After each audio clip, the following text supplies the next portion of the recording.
Hello, everyone, and thank you for tuning in to Arcane Core Blackout. Before we get started, I would like to give a big thank you to our sponsor for this episode, 𝚙𝚒𝚜𝚘 Productions. They publish Monster of the Week, the game you're enjoying right now, as well as such critically acclaimed hits as Blades in the Dark, Fate, and Thirsty Sword Lesbians. They've got 2 new supplements out now for a Monster of the Week. Tome of Mysteries adds new paranormal moves and playbooks for hunters to try. And the Codex of Worlds takes your mysteries beyond the modern day and gives your party new team moves to try. Look for them at your friendly local game store or on the web at 𝚙𝚒𝚜𝚘𝚗. And now, without further ado, let us continue. Hello, and welcome to Other Cider Studios. I'm your keeper this evening, Ambrose, she, they, and tonight we continue with Arcane Core Blackout, Episode 6, Masquerade. This is a series using Monster of the Week, a Powered by the Apocalypse system by 𝚙𝚒𝚜𝚘 Productions. Now, let's introduce our cast, starting with Calamity. Hi, I'm Calamity, pronounced she, and I definitely wasn't singing Masquerade from Phantom of the Opera just now. I will be playing Cameron. I will be playing Cameron, who is the star, pronouns also she, they, also known as Polly Pocket. Though I'm not dressed like her today. It's I all didn't good. feel like it. I'm sorry. It's totally fine. Iris. Hello, my name is Iris Wyndham, pronouns she, they, and I will be playing Cordelia Bennett, the mundane, pronouns she, her, also known as Cassandra Blackwell. All the monikers. Next, we have Yeah. Jazz. What up? I'm Jazz. My pronouns are also she, they. Wow, shocker. And I'm playing Mo Jackson, whose pronouns are she, her. She is the professional. Cool. And Vin. Oh my gosh, hi. I'm Vin at VinVoxVA on Twitter. My pronouns are he, they, and I'll be playing Foxtrot, pronouns any, all. The parasite. The parasite, baby. Please keep doing that. I love that. All right. And now we'll get into our recap for session 5. So Cameron and Mo are in the elevator, and Mo gets text messages from their father-in-law, who you originally had sent out information. Hey, can you find any information on Millie? Did you want to talk to what you found out? Yeah, so we found, oh, I'm so sorry. I cannot remember what we found out. Just really quick. Meredith Cole and Andrew Cole, Millie's parents. That's right. And you also found out that... Do you remember anything else? Brain is so bad. Oh. Nope. You find out, besides the parents, that you that essentially they have not reported Millie missing. The only person that has raised flags at all has been Ezra. That's about it. And also, he really wants to see you and make sure that you're okay, because making sure you're eating right, making sure you're doing fine. Okay. And then no, I mean, yeah. And no, don't worry about it. Also, just like you said some concerning things, such as like, yeah, I'm working at I forgot the station. I'm working at the station. He's like, you're working at the station. You're like, yeah, I might be dating a cop? Question mark. And then Cameron's like, hey, is that Damien? And then luckily the elevator doors open, and then you shuffle to the R&D office where everyone else is. You go to Jack's office. There's a conversation being had about vanilla and the double meaning of it, between two, one formerly monstrous, one currently monstrous individual in the room, Foxtrot and Cordelia. Theo is looking through to find out what to do about the journal in terms of how to disable it, and Ezra is looking into the table to find out what's wrong with it. Does anyone want to talk to what was found out in the office?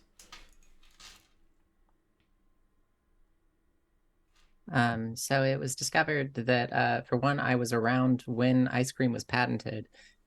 Two, we found that there was some blood underneath the table. We found that just it has some sort of sentience to it, or at the very least, it discovered that I discovered it. And that it was like spilt purposefully, rather than just like accidentally nicked or something like that. We discovered that there was some sentient blood, or at the very least, it knew that we knew about it, specifically that I knew about it. And I could tell that it wanted Ezra alone, which is unsettling. And we talked a bit about how Jack might be compromised, or the core itself might be compromised, and Jack was worried about that. Regardless, we think that there might be some sort of spy or interloper in the core.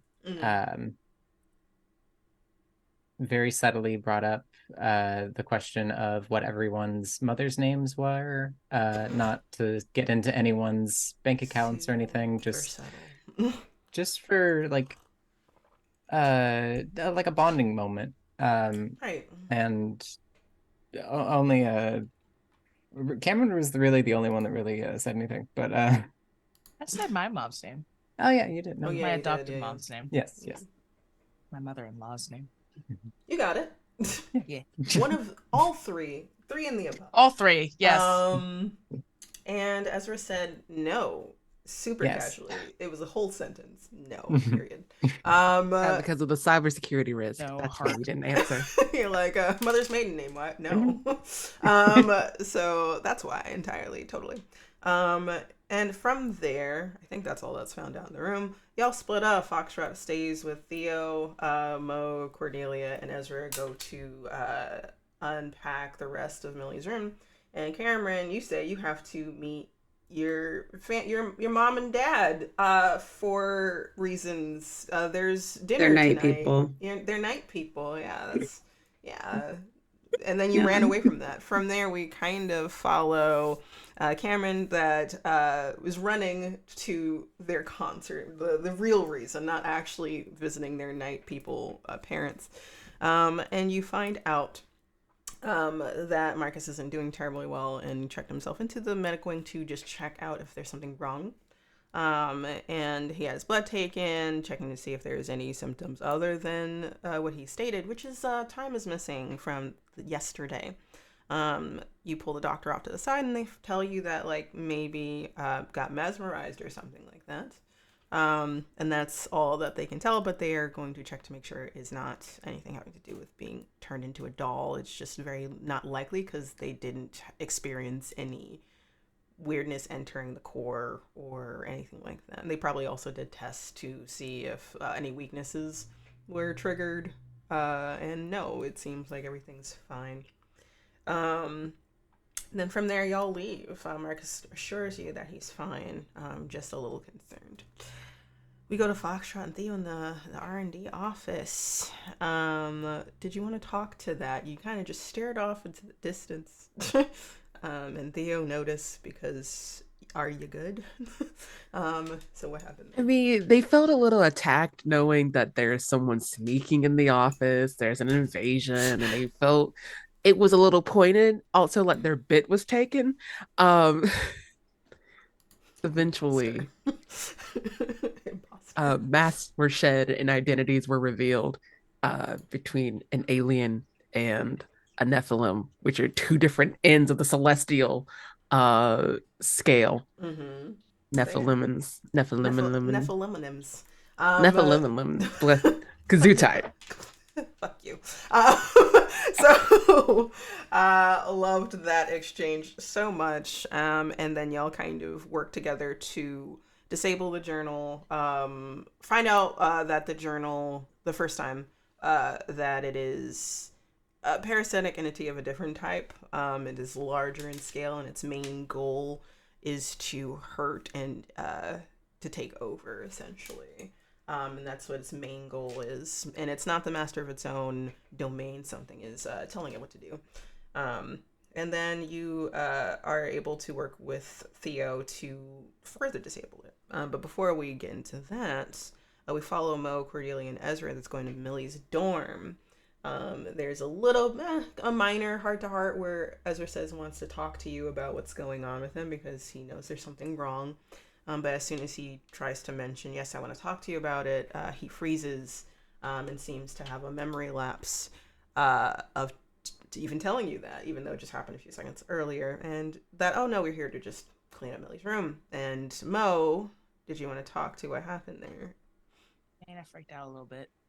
A little bit? Might have. I mean, like, I was like, wow, this place isn't safe. We gotta go somewhere else. So I was like, I'm taking the kids home. You're taking them home because, no, we're not doing this anymore. Nope. And I believe, Corey, you noticed that there's something wrong with us, or visually, you couldn't put your finger on it. Did you want to talk to what that was when you finally figured it out? Because you did a lot of things to finally figure out what that was. I then tried to put my finger on it and like got real up first. Literal fingers, multiple. Figure that out. Mm-hmm. And it looked like his eye color was different. It looked like you gave the idea of like when someone like shaves their eyebrows, but you can't like quite tell what's going on. But I had figured out that his shadow was gone, and I believe I tried to link up with it or like figure out where it had gone and failed, and so I then instead tried to tune in as I leveled up, and figured out that it was going towards. Did I figure out that it was going towards? Yeah, it was going towards Cameron, or it's following wherever Cameron is going. Yes. I would say just for you're not sure exactly where it ended up going, but you do know wherever Cameron is where it was probably following. And yeah, that doesn't make you feel great either. I don't think you divulged that information though. I think you're just like interesting. And then I was like, no, we're leaving. We're going right now.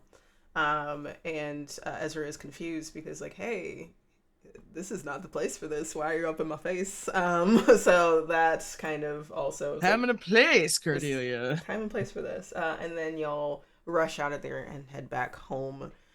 From there, we follow Marcus and Cameron driving to the Nightingale. Marcus parks to get gas as well as to get SpongeBob popsicles. And in that time, Cameron, you decide like, hey, you go get it, and then you rush the front seat to find out what the fuck happened. So you want to talk to that at all? Yeah. So when they got into the front seat, they kind of like rummaged around, tried to figure out if they could see more clues about maybe what was going on with Marcus, and they did see claw marks. Some were Marcus's, I guess from wolf for Marcus claws, but then others minor ones, but they were mostly mostly like human Yeah. claws, which is suspicious. So it was human hands, but for some reason had claws. So was that all I found? Just a sign of a struggle. Yeah, like just the stuff signs of over their struggle. rear view, like there's like very tchotchke dice, those little fuzzy dice, beads and stuff. It looks like the beads got snapped. The dice were separated from the string that they were on. It looks like stuff was like thrown all over the place and into like the feet area of the passenger seat and stuff like that. So clearly something definitely didn't happen. You know what you're looking for when that happens. So there was a struggle, and then the struggle suddenly stopped for whoever was in the driver's seat. And you assume that's Marcus because it's his car. And yeah, that's what you find out before Marcus comes back. You change quickly into the back seat into your alter ego, Polly Pocket, red hair, gothed up, looking fab. Marcus helps you out and is packing the car while you walk down an alley. You're parked not that far away, and you encounter a being on the way. Did you want to talk about that? Yeah, it was some shadow being that seemed very tall at first when she turned around to look at it. And then upon deciding to get closer, it sort of shrunk down, I think, to their level, if I remember correctly. And it talked sort of like it didn't quite know how to talk yet. It was like figuring it out. And said, Cameron asked it a series of questions, found out that it is new in some way. And also that it was not here to hurt her, but could be here to hurt someone if told to, but couldn't say who. Yeah. Not allowed to say.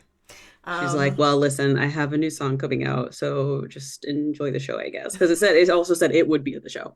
mhm. So It would be it's at like, the show, cool. but promise that it would not fuck it up to the best of its ability.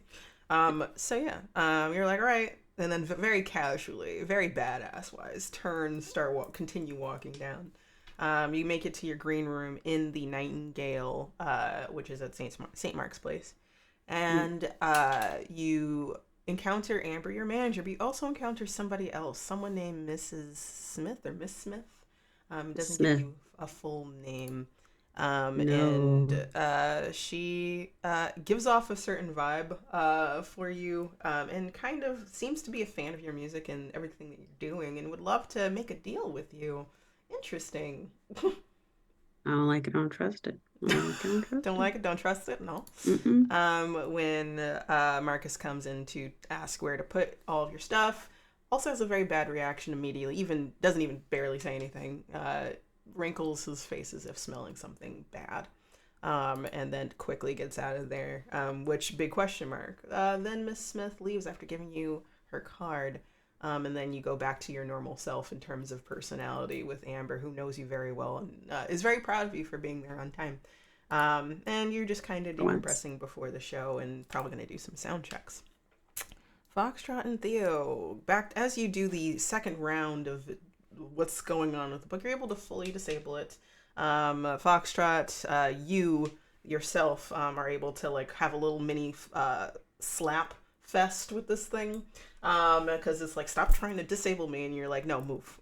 Like, I'm trying to get to you, and you're able to disable it. It probably didn't like that, but you're able to find out that this book was formerly a ledger for someone that made custom work for people, specifically dolls that were described as extremely lifelike, and the descriptors for each custom order were very intricate and detailed, more than it should have been. And it looked like this person became a magic user, learned how to use more magic, experimented with magic, started making life-size automatons like dolls, and then slowly turning into more. Did you want to talk to any of that? Sorry, I was getting lost in the sauce there. Oh no, you're good. It was pretty much that down to a T, from anemone style, nitpicking and just peeking the book. Unfortunately, that made it a little upset. Oh, I don't know angry. why, getting his privacy invaded like that. Um, so it did a little self-defense. Wait, was that right? Yeah. Was the okay, little self-defense, which unfortunately caused it to crumble in the end, but we did get pictures. You did get pictures. You As have those per pictures. Yeah. Foxtrot's suggestion. Good. That was really great, Foxtrot, actually. So I'm glad you did that. And Theo's like, makes total sense. So did that. I think it was on. Was it on Theo's phone or your phone? You want to specify? I think it was Theo's. Okay, that does make more sense. I just wanted to make sure. And yeah, you both get attacked. There's a self-defense mechanism that goes off. And two large ink blot forms come out of the book from those darker pages further described. Y'all, no attack is made from them on y'all, because you're both able to kill them pretty quickly. One via chainsaw, and the other one with light magic that essentially cubifies the other one. But when Theo tries to, and successfully puts it back in the dome, he gets really badly hurt. It is literally right to the chest, like a large X cut that goes very deep, to the point where everything essentially got cut off, including his holsters. So he's not doing terribly well. And yeah, the book because you wanted to stabilize the book and have it stop going ballistic, you tell it to calm the fuck down, and it did. A little too much. It did it too well. So yeah. So now it is destroyed. Only a few pages remain. And finally, Mo, Ezra, and Cordelia drive back home. You'll have a heart-to-heart in the elevator. Did anyone want to talk to what happened there?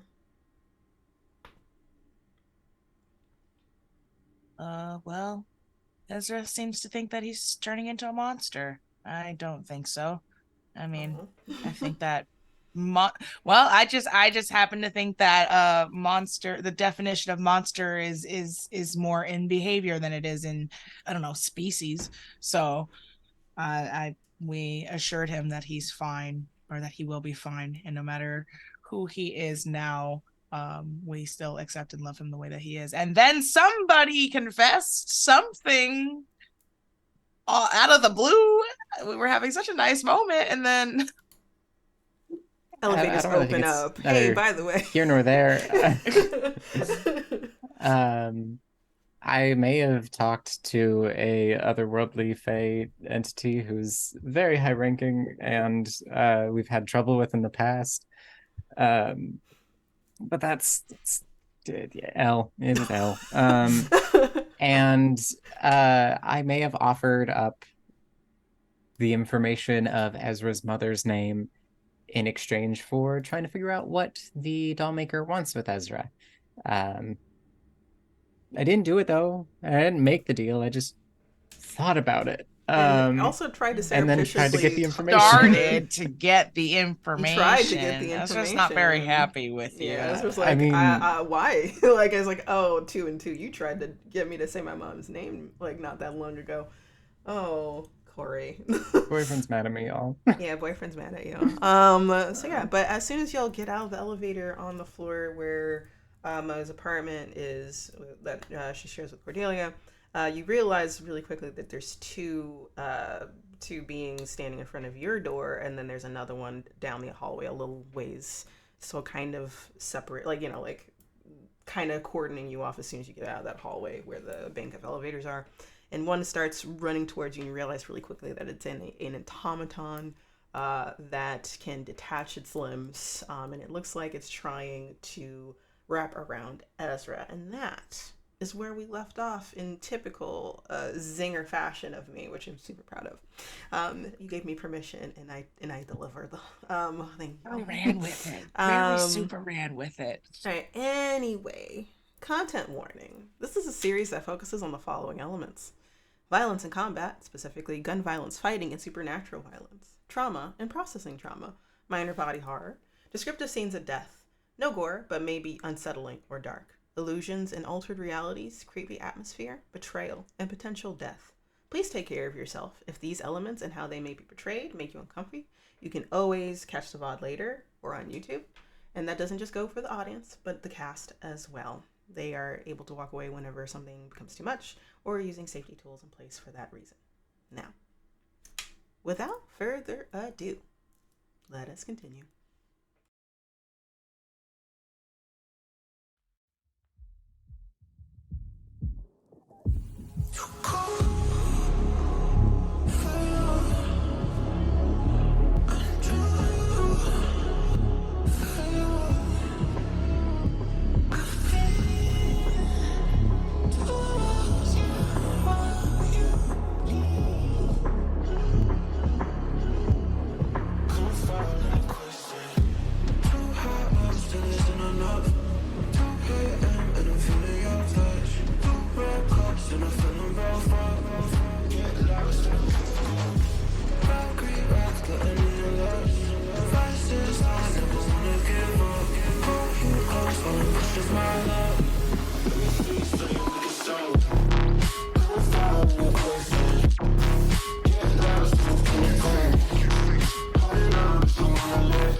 We cut to the sudden blaring alarms of the infirmary. The door is open, as cleaners push through, two on each side of a tall figure. Theo, who was bleeding profusely from a very gaping wound, 2 slashes in the center of their chest. They look like they're not fully present. They're trying to be, as those cleaners bring him in. As y'all know, anyone has been in the infirmary before or the medic wing, it's usually very calm. It's kind of like set up where there's cots, but like no one, you don't normally just see people that are in pain or like in really bad condition on the open like this. So he doesn't stop there. There's like other sections that are more cordoned off for something like this. Whoever was on staff doing like just random checks of people, checking to see how they're doing. Maybe they got heavily bruised. They kind of help those people, but direct anyone that's like in terms of staff that are free immediately come over to help. And he's brought to a section closer to where Chris Stevens is to be set up. Foxtrot, how badly injured are you? Like, do you feel like you can like walk essentially on your own? Yeah, they just look a little fucked. Like they shouldn't be able to.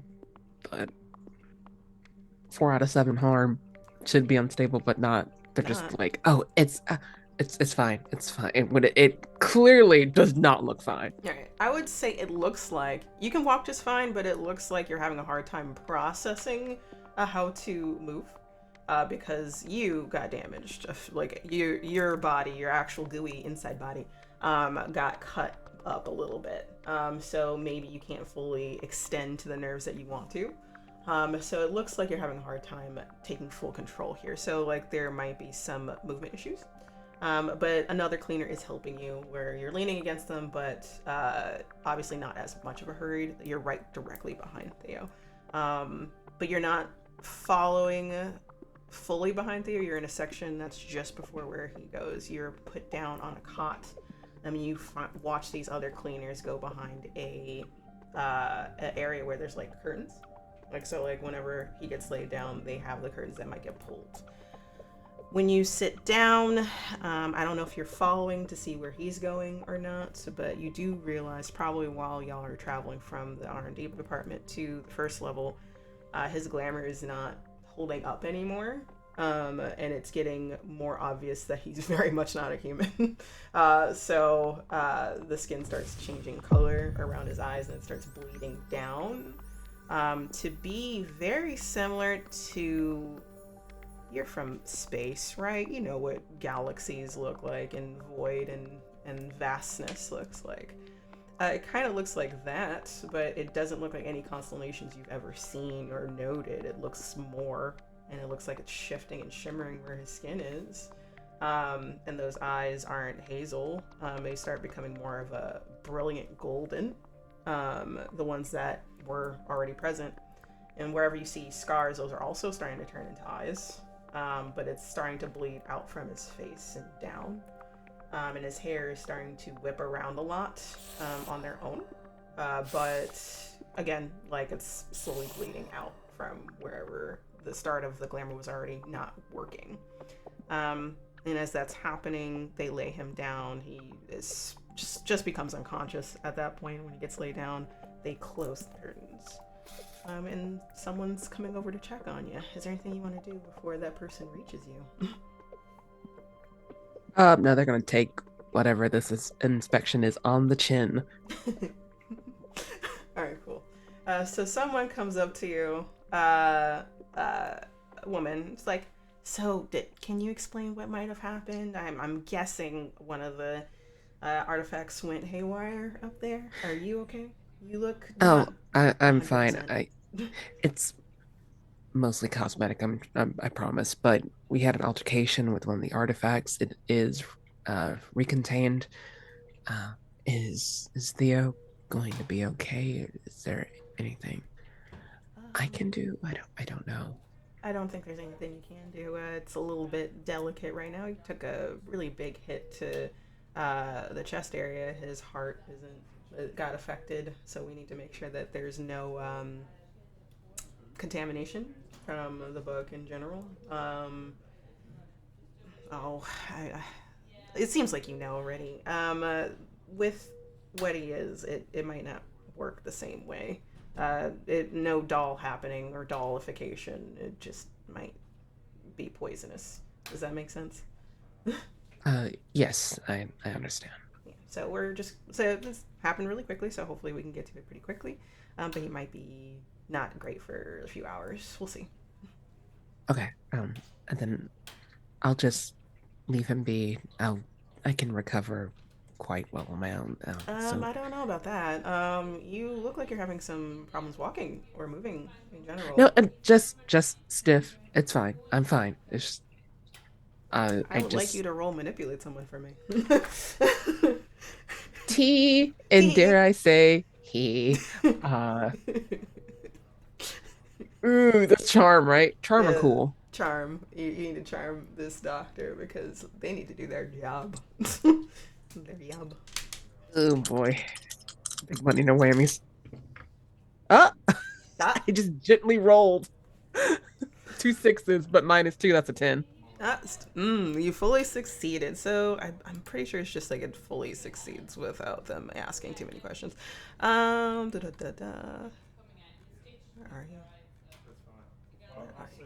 I think it's just like they will allow you to do it, obviously, but since it's like, hey, their job is to make sure you're okay. Like, okay, let me give you some pain meds, like a cocktail of a couple of things that will help, maybe.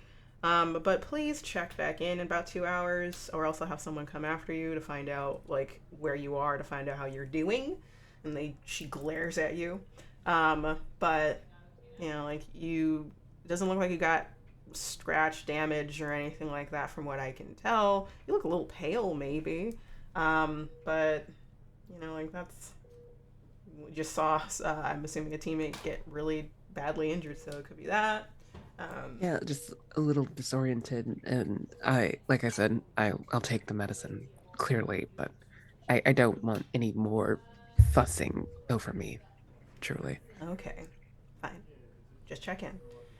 We'll message your cell about what happened here today. But yes, please take care.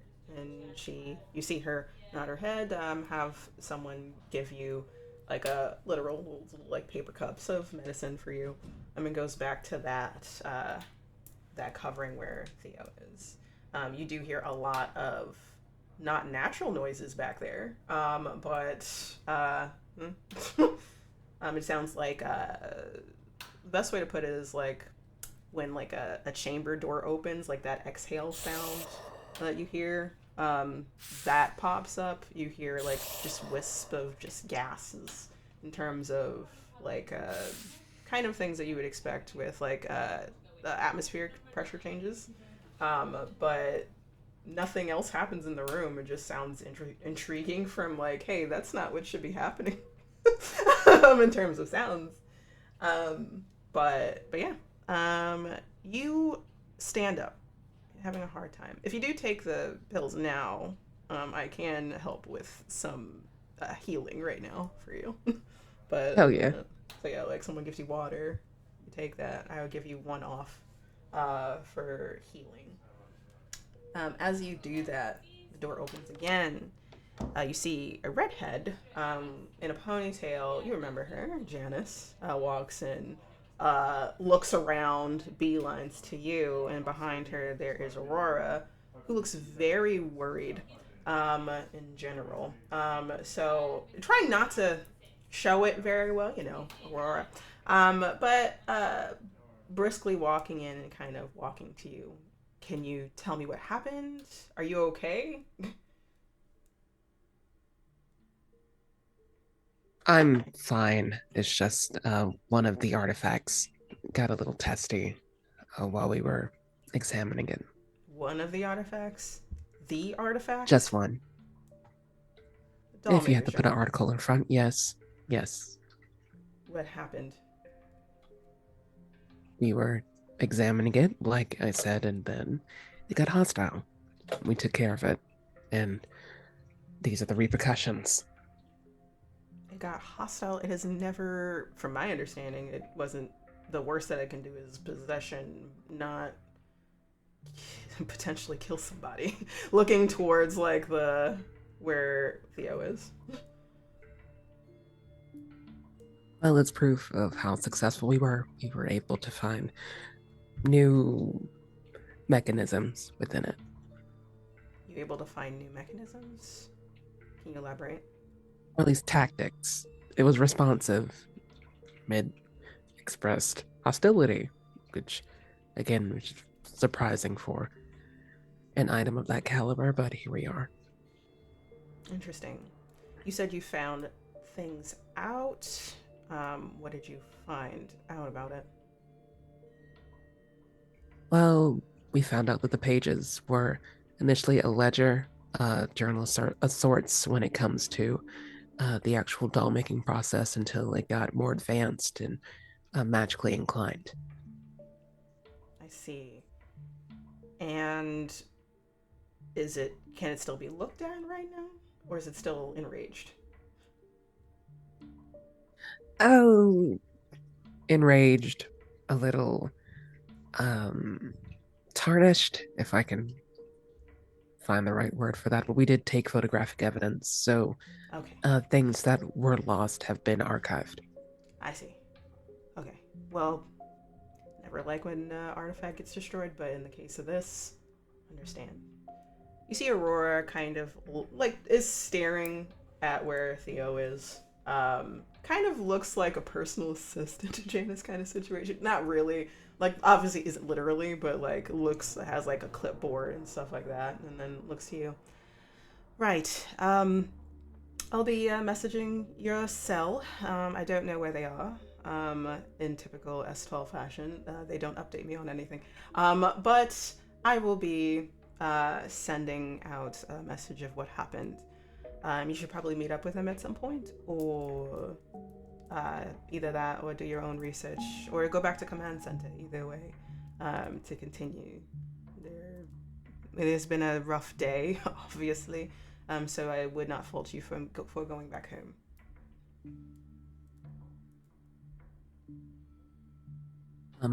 Thank you. I'll probably go rest up for a bit. Okay. If you need me, let me know. Janice will say the same. I'm gonna go check on Theo right now to see what the damage is. And she stops and walks over to where those other professionals are behind the curtain. And now it's up to you. What do you want to do, Foxtrot? Where do you want to go? I think we'll actually just go back to Cameron's apartment. You want to go back to I think Cameron, you gave keys, right? Okay. Yeah. I just want to make sure. So yeah, it's not that far. I think like it is in Brooklyn too, so like it'll probably be like a 20-minute Lyft ride or a train ride, or if you want to walk, you can totally do that. It's gonna be 30 minutes, but it's raining, so if you do that, go off. Yeah, let's take a walk. Let's go singing in the rain. I don't know.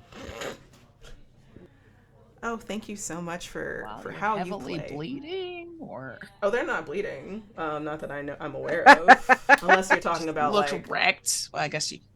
So yeah, like bleeding. You're going through a casual stroll. As you do that chaos from in the Foxtrot singing in the rain merch win. So you step out. The chaos from inside of the medic wing slowly dies down as you walk out through the front. You just need a moment. It's been a lot louder and chaotic than it has ever been for you in the last few weeks, days. So taking a walk as you start regaining control of your faculties, because you are slowly regenerating your inner body, your nerve body, is starting to regenerate and attach to the nerves that have been lost during this time. So your walking slowly becomes better as you do. I can't stand you. My chat's already starting and trying to break me. You're walking, it takes about 25 to 30 minutes as that walk becomes more confident. Still kind of sore. I need you, while walking up to Cameron's apartment, to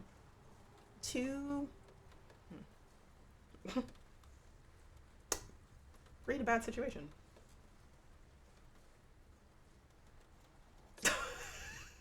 I don't know about that, Kiefer. You know, You don't sometimes have to. You can players can refuse roles. I wrote that in. It's in a sticky note of my copy of Monster. If you want to not do that, you don't Oh have no! to. It's entirely up to you. You don't want to. Oh, which one is that? Like what? What was that? That is sharp. Roll sharp to read a bad situation, and then they have a list of questions based off how you do. Oh boy. Okay. That's a 5. Well, so you're none the wiser. You're walking up the block, and there's a lot of people kind of coming up. And you go through the front door of Cameron's apartment. It's a walk up, and you feel kind of weird, but it could just be from like, hey, I got cut pretty badly from the inside. So maybe it's just me regenerating and I'm feeling weird and I'm not picking up on what's going on. You get to the level where Cameron's apartment is. And as you walk to their door, take out your keys, you hear a voice behind you.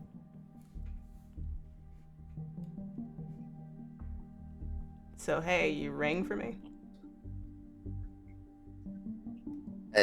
I'm sorry. What? I'm assuming you turn around. Yeah. Someone's like, as if they have been there the entire time, leaning against the wall. They're wearing a black raincoat that's like goes down to their knees. Trip pants, if we're talking about like back to what is it like? Going back to Hot Topic times. So that dark top, white bangs, black hair behind that, circle glasses, pale skin, looking at you. Who made brown... this fucking edgelord? Actually, this fucking edgelord. Am I right? They are like kind of giving you like, it's not glaring. They're just kind of like staring through you, like expectantly. Like, you rang? Do I know you? I'm asking myself the same. I don't know. Do you need directions? Wait, let's just start. How can I help you? You told me that you were looking for me by sending back a feather. Did you not remember doing that? Oh, I thought it was like a bird. Or are you a bird? Are you? No, I'm not a bird at all. Okay, well, I'm sorry. I was just kind of toying with whatever I just encountered. I don't know where to go with this conversation, so I'm just going to... You were toying with a feather that had magical properties, and you thought that it would be a fun time to find out what it does when you send it back to sender? When you say it like that, it makes me sound very stupid. I didn't say it, you did. I know, but the way... I feel like I'm being judged, yes. And I don't... Very. Okay, then yes. I understand where I was coming from with this. I don't need you. Be gone. Shoo. I don't know what happened. Stop shooing me like I'm a bird. That I don't know how to shoo any other way. I'm not going anywhere. I've been following you for a little bit. You're a new member of S12, right? Yes. No. Yes. See, that thing that I said that I wasn't going to actually answer if you were stupid or not. Now I'm wondering if it's actually true. But... but yeah, if you are, can you send a message to Ezra for me? Now, can I put 2 and 2 together? If this is somebody asking for... anything about Millie around Foxtrot? I'm curious. I'm trying to remember. You might be able to. I don't I know if we said know- anything about Millie being Ezra's cousin, but I do think we've mentioned them. All right, I think you can. I remember Ezra being upset when I was going to take the room, and I was like, Yeah, "Hey, yeah, you were. I don't know if you know who the listing was, but you do know someone was missing. You do know that like Ezra is looking for somebody. I'm also, you know what? Why don't you just kind of roll investigate a mystery for me in regards to this, just to answer that, like ask that question, and I think that will be fine. I think that would work. Will count as like a general question, like can I put the pieces together about this? that's a 10." Yeah, baby. All right, so technically you can ask me another question, but like with that one, you're putting two and two together because like it's like your brain has like a collage of everything that happened in the last like 48 hours. You passed several missing person posters. One of them was someone that had a stark of white hair with glasses. This person kind of looks like Ezra a little bit in terms of like the eye area, parts of the face. Just very pale in comparison to Ezra being a little darker skinned. And similar in terms of like hair curl pattern a little bit maybe in the back. And Ezra was upset about someone missing.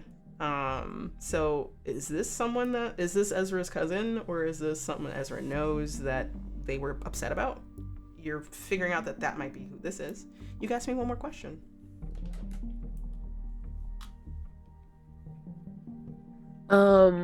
Let's see. What can it do?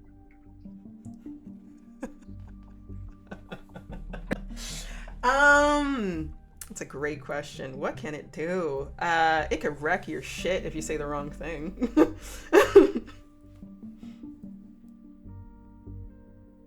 You're getting the vibe. I'll be more specific. It can not just wreck your shit. It's giving off as they're talking, you feel the body, not you, because you don't have this sense.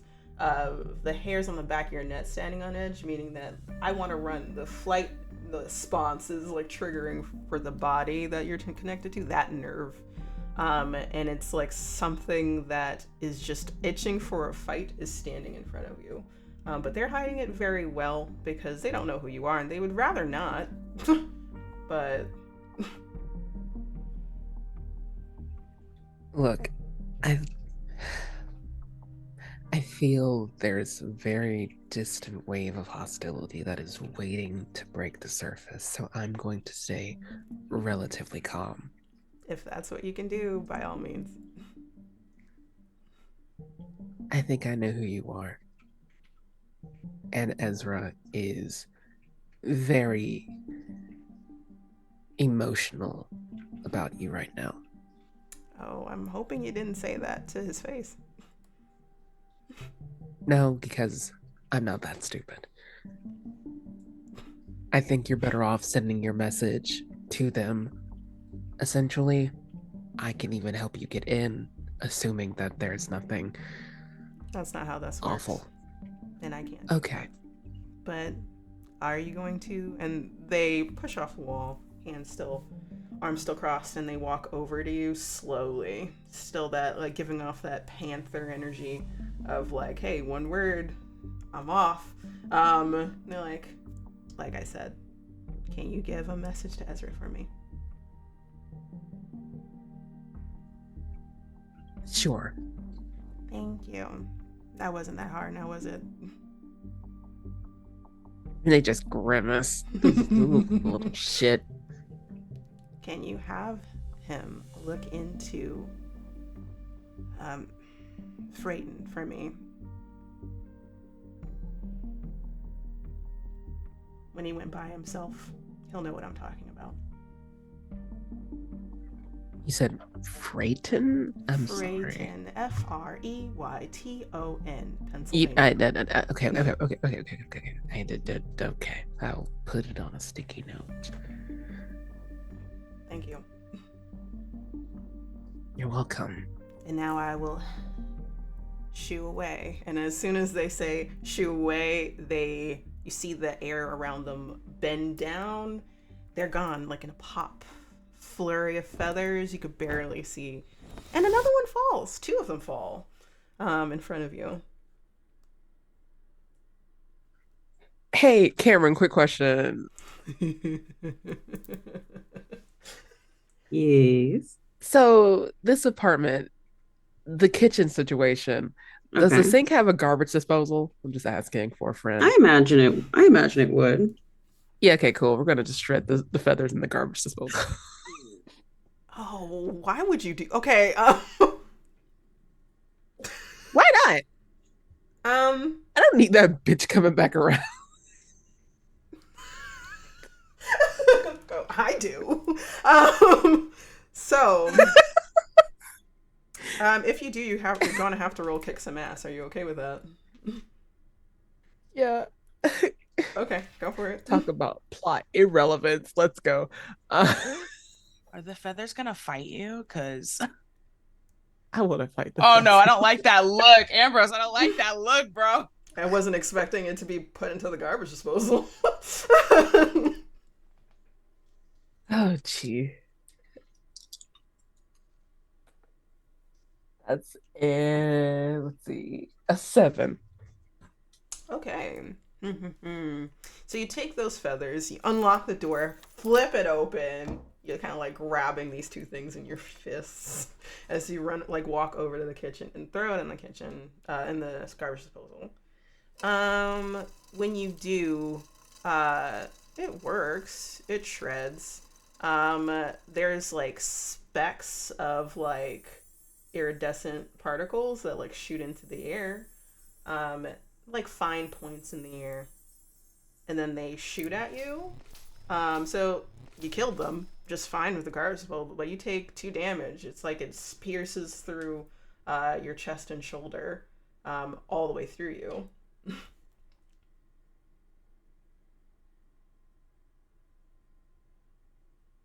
You might need to do some resting up.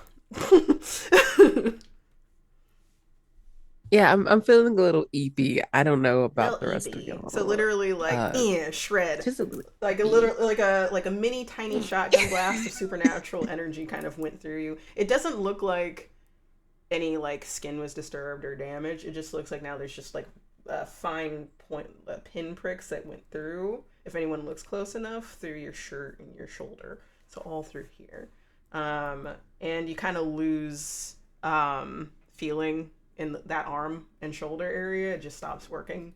You're like, well, okay.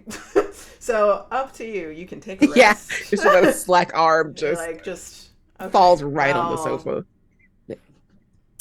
So you fall right over the sofa after that, and you rest. And if you do, you can take 2 damage to 3 damage off, depending. I might have you roll for that later. But you just immediately fall. It looks like you and Theo are kind of now in the same capacity of you would have been unstable, but you're not. Now you just gonna rest up. Now, we're gonna go to... Should we go to battle? Let's go into battle, everybody. We're gonna go back to Ezra, Mo, and Cordelia. Ezra, wide-eyed, like just sees this automaton with brass filigree styling over its body that like jumps into the air, shoulders detach into spindly like joints, in an attempt to wrap around him. Luckily, he knows how to fight, even though he doesn't look like he does. And he kind of ducks out of the way and does like a backwards roll out of the way, just in time. No worries. And now combat is starting. Now let me see what's going on with that,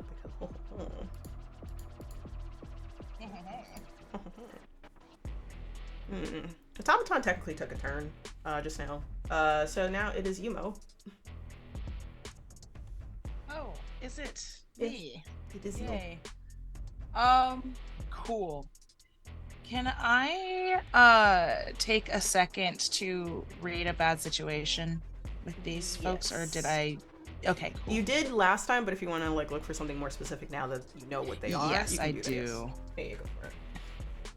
Cool beans. Let's roll. Ooh, spicy. What's my sharp? I think it's just a +2. Where is my hairbrush? Yeah, +2. Okay, so that's an 11. Oh, nice. All right. Yeah. So with that, you have 3 hold. You can ask any of the questions that are listed there. Excellent. Let's see. Okay, what's my best way out? Your best way out. So obviously the elevators, you might not have enough time, but like not enough time has passed to where like they might have moved to a different floor yet, so they might still be there. And there is a stairwell right past the automaton that just attacked Ezra, so if you can get to that, you might be able to lock them out. There's 2 near your apartment, so probably won't be able to get to that cleanly. That's the highest risk, but most reward, because you probably have weapons in your apartment. You have a way to like, Ezra can bar the place with Cordelia's help or something like that. But the highest risk has the highest reward, so it's entirely up to you. So you can get to the stairwell, you can try the elevator, but of course, in typical horror movie fashion, how fast are those elevators going to close by the time you get in? Stuff like that. Okay. Do I know if Willow was home? Maybe. Maybe not. That might be a question. 1 second. Stop using my turn on your turn. Sorry. I would spend a hold to find that out. Yes, Willow probably would be there. You're not sure why Willow hasn't heard anything. It could be that Willow is either taking a shower or making food or watching Criminal Minds in the living room at full volume. That's so valid. I was more concerned if Willow was hurt. No, but sure, that works too. The door is not open. It looks like they were just standing out there very quietly when you got there, as if waiting for someone to appear on that floor. Okay. Let's see. So that's 2. So I have 1 more. Yes. What's most vulnerable to me? Wait, no. That's a weird phrasing of that question. And it's one I've always had a hard time trying to answer. Also, I'm the question that I'm like, the way that I was interpreting that was like, what can I do? How do I say this? Like, who of the bad guys is the most vulnerable? Like, who would be the easiest to take on? The one that just tried to attack Ezra. Its arms are detached right now. It was in a lunging, grappling motion, but Ezra was able to dip out of the way, so it's kind of in a state of proneness for a few seconds. So you could technically do something, or someone can. Okay, cool. Thank you. Okay, so I am going to I suppose I'm gonna kick some ass. All right.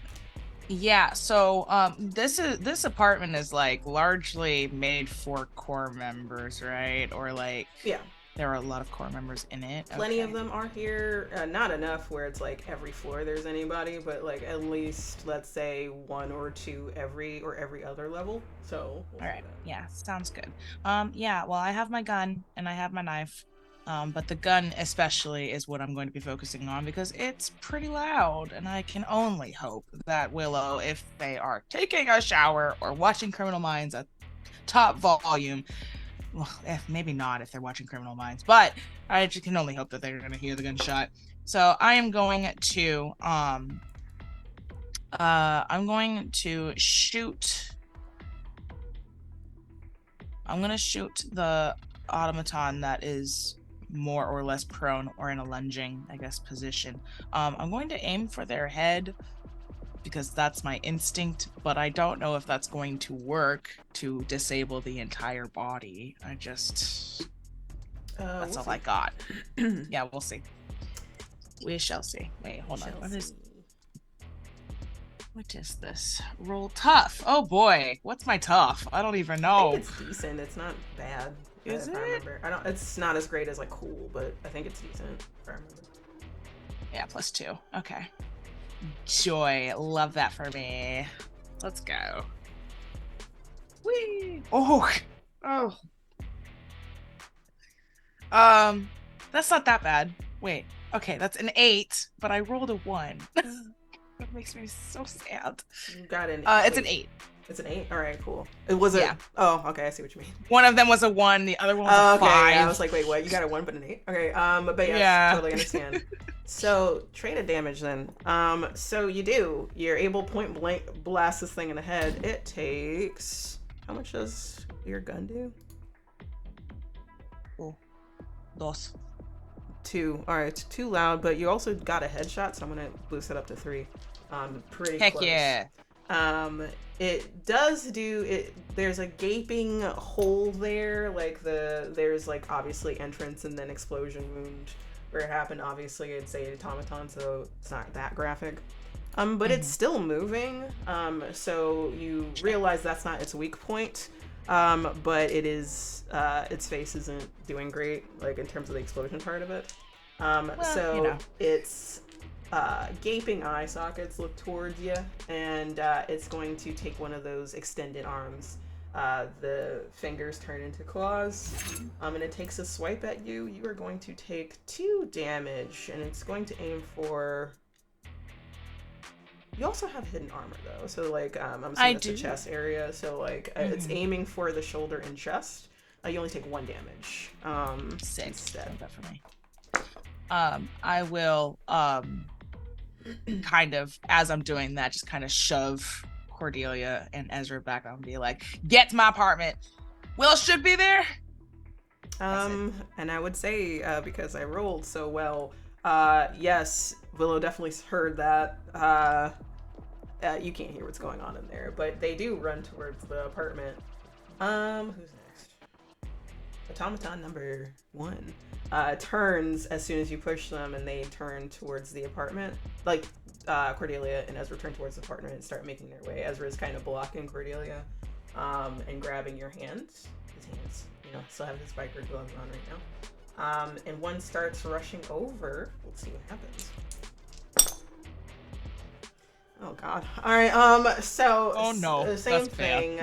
It kind of starts vaulting, like just pumping iron literally, towards Ezra. And it tries to take a swipe at him, and it is successful. He has armor. He has like his enchanted armor. And it takes a swipe at his shoulder. It does cut through the jacket, kind of through the hoodie layer, and does get to his shoulder. He takes 1 damage, just because 1 was taken away, but is able to not get grabbed in the process, luckily, and pushes Cordelia behind him. Then we have Cordelia. What are you doing? So I forget. The phone that I tried to scry with, was it like irrevocably broken? I mean, the screen is, technically it's still working, but I don't know if you can do something with it. Like, you won't be able to like try to call anybody unless you do the voice thing, like call blah blah blah. Like, hey Siri.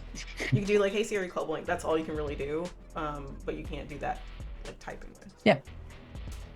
Then I am going to just take out my phone and just be like, "Pardon me, Siri?"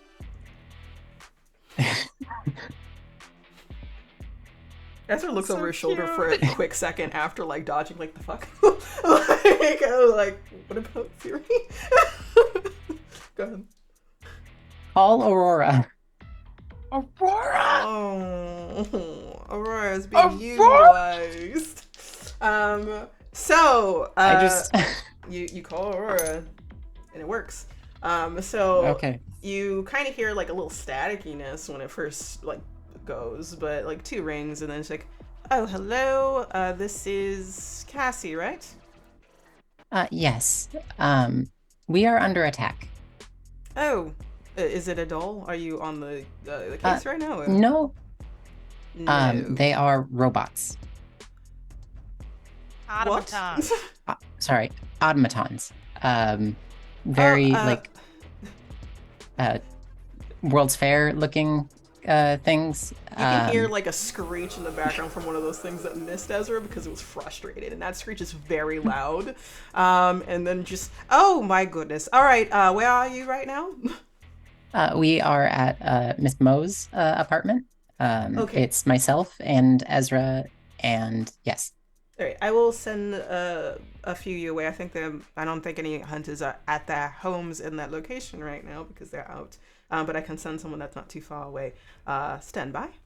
And Okay, she doesn't hang up, but you can hear like, just for the sake of this, elevator music for like the waiting soundtrack of like it's on hold. So like you can kind of hear that on speaker while this is happening. The soundtrack of a kick-ass situation. Anything else you want to do, Cordelia?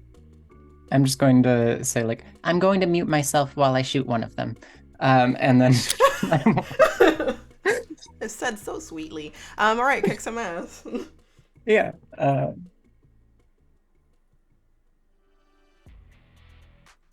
I love Cordelia with a gun. Cordelia as Cassie with a gun is very fun. Yeah. Little librarian. That's a 7. 7. All right, so that's traded Nailed damage. You still pass, just traded damage. So Yeah. I'm assuming you're aiming for the one that is also now prone that had attacked Ezra first, or are you going for the one that hasn't moved yet? I will. I'll go for the one that has already been attacked. All right, cool. Where are you aiming? At whatever part looks most electronic. So I guess like. Can you roll I'm thinking- sharp at a disadvantage if you're doing that? Sure. So that's roll 3. Take. No, The- just sorry, I should have said roll Or 2. it's minus -2. 1. It's -1 in this case, just because you're doing it. -1. Gotcha. That's a 8, and then sharp you said. Mhm. So that's a 9. So that's an 8. Cool. So you notice like kind of when it moves out of the way, kind of like again is prone. You see like a glow from the center of its chest underneath like wherever like the joints and parts where it would be separating once it moves is. It looks like if this is like a magically operated automaton, which like has been talked about a little bit by now, that might be where the core is. I mean, you know that when the core is destroyed, shattered, or whatever, and damaged in some way, that it stops function, or at least it doesn't function as well, depending. So, like, you're like, that's where it is. Also, you're magically inclined, so you probably would put that together as well. So I'm assuming you're gonna aim for the chest then, on that one. Yeah, I'm aiming right for the little Vex milk jug. The milk jug of the Vex, thank you. So Destiny references, everybody. Roll kick some ass, please. Or did you already do that? You didn't. Or no, I did. It was a 7. Okay, so traded yeah, damage. it's traded damage. You do, and your gun does 2 harm close loud. And Yes. I'm gonna add 2 because you did hit a weak point. And you. I'm half tempted to actually have like the Vex milk jug where something like explodes when that happens, but no. You hear Explodes. like a shattering of something like a crystal. You see like an explosion of blue light happen. The light is still there, but it's dimming and it's starting to flicker as soon as it does, and the center part of it has already like shattered open, or like that metal has pulled away. And it takes 4 damage instead of 2 because it's a weakness. And it stumbles, turns around, its leg catches yours and trips you. And you land on your back. You're going to take 1 damage. Ouch.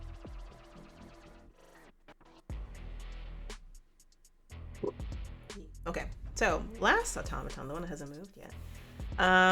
Ezra's a little, how is it? Like, Ezra's a little, like, not prone exactly, but has already, like, dipped out of the way and kind of taken damage, so he might not be as ready. So let's see what this automaton does in response to him. It fails. So it tried to, like, hyperextend its joints out to grab him. I mean, he's able to dodge very expertly at that, and it does not work. And now it's Ezra's turn, because Ezra did not take a turn. He had the lowest number. Sorry, baby boy. So, he does well. So, give me a second. Where are you? Where are you, buddy? There we go. So, Ezra does not have a shadow right now, but the automatons do. And he quickly whips off the glove that his foci is on. He has like a tattoo foci on his left hand. You see them glow as he points to the one that just attacked him just now and failed. And those shadows around it kind of come to life, get darker, and then wrap around it, kind of fighting itself weirdly. It is now entangled, so it's missing a turn, essentially. This is the one closest to the door, so that's great. And he runs over to the door and like kind of tries to get to the keys that he knows that Mo has. Now, starting back up from Mo, what are you doing, bud? Mo, it's your turn. Is it my turn? I think so. Oh, wait, no, actually, it's the one. It's the I one thought it was before the you. automat. Yeah, the one that's Yeah. near you. So... I mean, look, I'll take it. Look. No. Sorry. So 3 damage to it already. It gets back and stands up just as if it never got hit in the head in the first place. And it's going to take a swipe at you, but this time it's going to use both hands. It's going to kind of do what it tried to do to Ezra, which is wrap around you. It failed very badly. And you're able to duck out of range before it fully wraps around. You realize what it's doing because you've already seen this move happen. And you duck. And it's a prone again. Now it's your turn. Okay. Now, well, my focus is now that I know that people are coming, my focus is now just to protect Ezra. So I would like to just use the protect someone move. Okay. Is that a reaction or? It could be a reaction, or you are actively trying to protect someone as your move. So I'm actively trying to protect him. So yeah, I'm just moving back, and kind of like I'll help Cassie up, but I'm like basically like using my body to shield them and my gun. You are very far away from him right now, so you're gonna have to run over to him. Am I? Oh, yeah, like it's not right there. It's like they had to run down the hallway to get to the door. Oh, that's right. It's down the hall. Man. So if you do, you're gonna have to do awareness. something specific to help protect them, like shoot at one of them or. Yeah, I'll just shoot at. There's one. You have a move for that. There's one. The one that Corey shot is different than the one that I shot. Yes. There's 3. There's 3, right? Okay. And that one is like prone-ish. It's very prone. It's kind of on its last leg there because like it took a lot of damage for. Yeah. So. Last legs. Sorry. Yeah. Okay. No worries. I'm just. No, go off. Continue. It was just funny. It was just very funny. They're pulling my leg. No, I really like. I think I just want to. I trust the kids to be able to take care of that one at least. So I should focus on the one that is attacking me right now. So I'm going to. I'm just going to shoot it again, and then I'm going to run. Okay. So I can get to my kids. Where are you shooting again this time? So that'll be. Well, in the chest. This time in the chest? I just think that's yeah, even if I didn't see Corey shoot the other one very effectively I feel like that is the logical next step for you as someone has been a slayer, yeah, it just seems like has been in the military. Headshot, chest shot is usually how you work. So let's go. Yeah, I definitely would have shouted something out, like as I. Oh, the chest! That seems like a very vulnerable part. Chest. Yes. That's all you scream. You're just like, okay. But yes, so do that. Roll kick smash. Where's your chest? Sorry. Wrong game. 7, 9. You got 9. Okay. Well, I mean, like, if you already did 2. Same gun. Or same damage.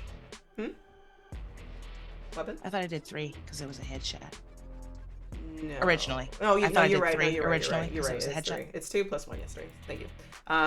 Technically, you murderize this thing because, like, even if you didn't do a weak shot, you took out the rest of itself. So, you shoot at the core. You see a light, blinding blue, and you hear a shattering, very similar to a crystal.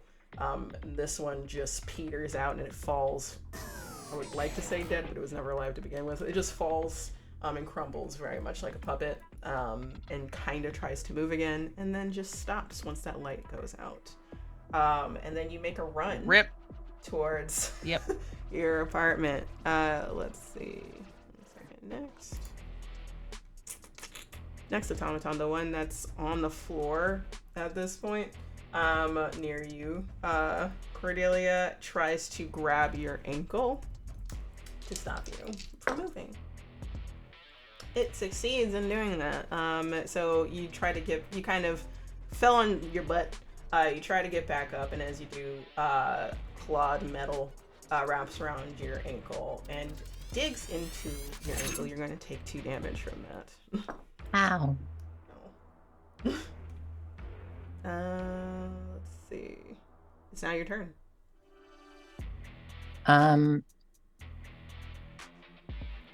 Can I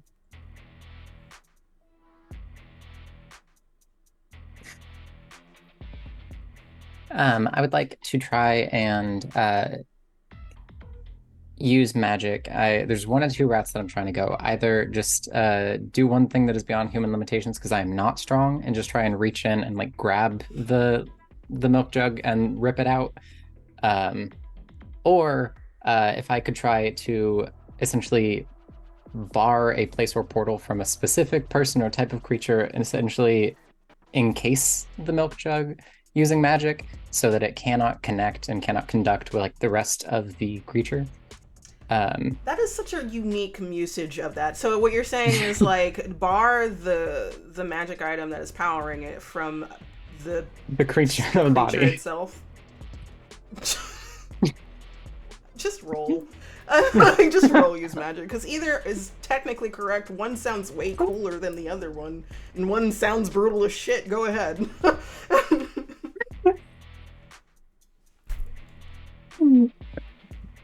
Is there anything you want to do about that? You just want to leave it as for like it's okay. No, I want to study this. I'm gonna use a luck point. Okay. You use a luck point. Yay. So you're just for funsies. You are kind of irritated. Ezra, these things are after Ezra. You just got like your ankle just got hurt very badly. You're kind of irritated, so you get like a boost of magical energy that kind of flows through you, kind of reminding you about how you used to do magic before. And you can feel the connecting magic from this core item cutting off from the body. So what's happening is it's slowly losing losing activity in those limbs, so that blue glow that might have been connecting them is slowly petering out, starting from the arms, the head, the torso, and then the legs, and it just stops, and you still see the glowing core in it, but it looks like it's kind of muted down all of a sudden, and it stops working. And yeah, I think y'all there's one that's like entangled right now, but not dead. So yeah, you did that thing. Just before we get to that automaton, good job, team. Good job, team. Nicely done. The door slams open before Ezra can like finally get the key in, because he finally got the key. And there's just Willow there. Hair is wet, in a bathrobe. Like, what happened? There's a lot of noises. Oh fuck. Okay. You're late. You're so late. What do you mean I'm late? I was in the shower. I just heard things. I mean, are you gonna blame me for being in the shower? Okay. Everybody in. You see like Willow look at this entity, this last one that's just like surrounded by magic, essentially. shadows that are caging it essentially, and just kind of looking at it like, I didn't do that. What happened here? As we're just like kind of dips and like, yep, don't know what that one's about. Like literally goes in. It just kind of happens sometimes, I guess. I don't know. The cleaners are coming probably. So we can keep that kind of like Ezra and like you can hold that, right? Kind of way. Before Ezra says anything, you see Willow like reach a hand out kind of reflexively and then just makes a crushing motion, and you see those tendrils of shadow slice through the automaton like it was nothing. And it cuts through the core, it cuts through every part of the body and just kind of crumbles to the ground. We could have used. I was showering. I wasn't expecting automatons in the hallway today. I mean, neither was I. So what am I supposed to do? Have a sixth sense? See all through shadows? Be an omniscient being? Not. And then Willow starts talking in a different language in frustration. Like, you know this language as... It's just that... You know this language and as we just kind of argue. And you just argue and opens the door, closes it. And Ezra helps you. I'm just sitting in the hallway, slowly Ezra unscrewing the... Ezra helps you out. Ezra comes to get you and lifts you up because you probably can't walk like very well right now. And doesn't say anything, but holds you close before bringing you in and closes it. That was wonderful combat, y'all. Y'all did great. It was fun. I'm so proud of you. Real good. So... juxtaposition, we go to the Nightingale. Cameron, you you finally made your way down to the basement, which is where the concert is going to be set up. It has a darker vibe. It has like a very gothic styling in terms of I think it's like damask style wallpaper. There's like a low like light of purple and red neon that's kind of like adding some color to the vibe. There's black crystal chandeliers above, so it's really kind of paying to like the tone. There's like those little mini bar tables that like people can stand around for viewing purposes, and it is slowly starting to fill up. People are focused on the back bar. Some are looking at you, just curious, but not like paying too much attention because you're clearly setting up. And you're testing out your magic equipment at the moment. Not magic equipment, your musical equipment at the moment. And Marcus is also helping you set up in terms of wires down below. So like you're on stage, he's like off stage, kind of like making sure things are hooked up there. And the show's probably gonna be on in about like an hour or so, or less than an hour, so we'll see. So yeah, take it away. How high is the stage? Like compared to like the floor, I guess? 2 to 3 feet off the stage. Then Cameron just like drops off, just like plonk boots next to Marcus. Mm-hmm. And like, so is she an axe or something? What are you talking about? And like you just see like he barely even looked up, like he's like still you just saw him make the face at the floor as like he's hooking things up. What? Who's Mrs. Smith? Mrs. Smith. Are you talking about They gave me their card. The person in the green room. No. God, no. I hope nah. I would remember them if they were an ex. No, they're not human. So they're giving off a smell that I don't really fuck with, so. What kind of smell? Stops hooking things up and looks back to make sure no one's listening. I'm a werewolf, right? Like, so everyone, like, you know, what was that stupid movie that everyone, like... Is she like a werecat? You're so proud of yourself for that. What were you saying?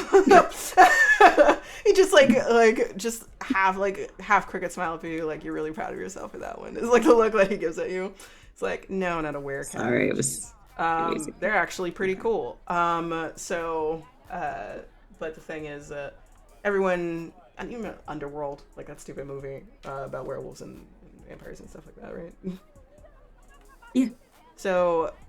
Oh wait, me Calamity? No, but Cameron has, you Cameron, because yes. she's her family wasn't super conservative. Anyway. Oh, okay, got you. So he's like, well, Calamity has not seen it.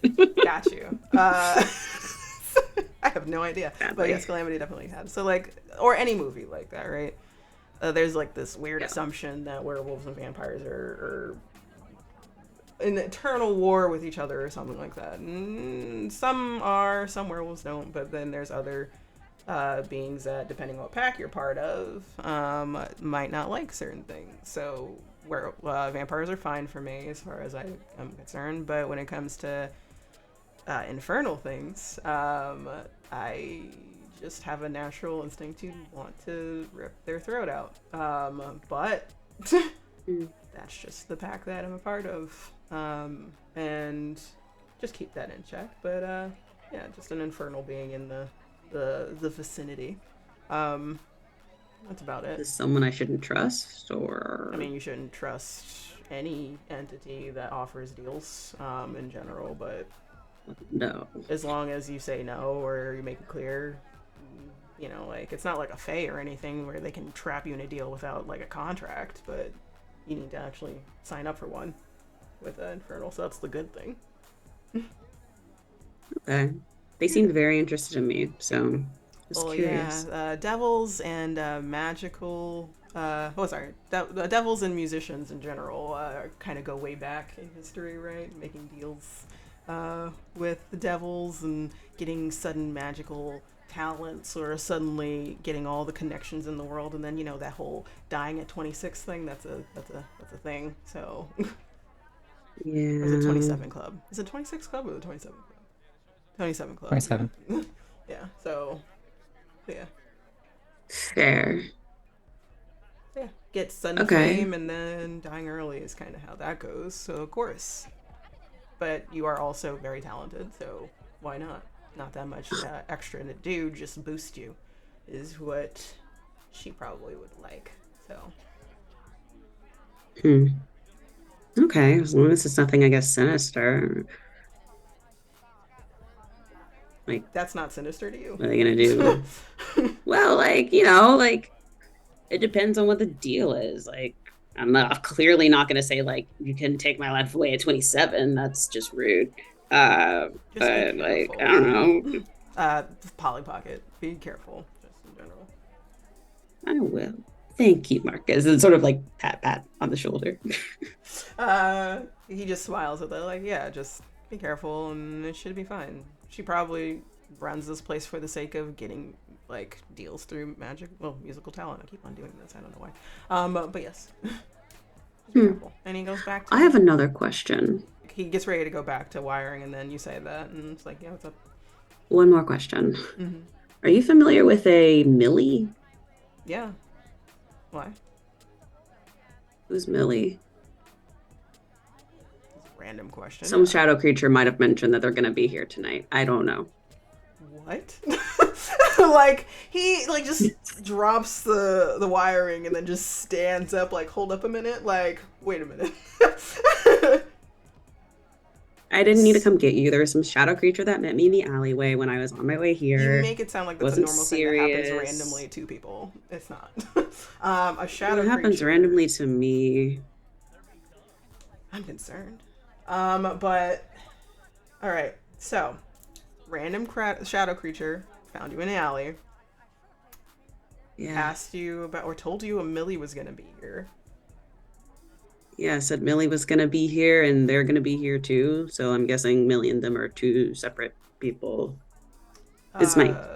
Yeah, like, looks around quickly to see if... It looks like he is clocking the room to see if he sees anyone familiar. And then just doesn't. And also you see him, like, sniff real quick as well to see if, like, to heighten sense that one. Like, not right now.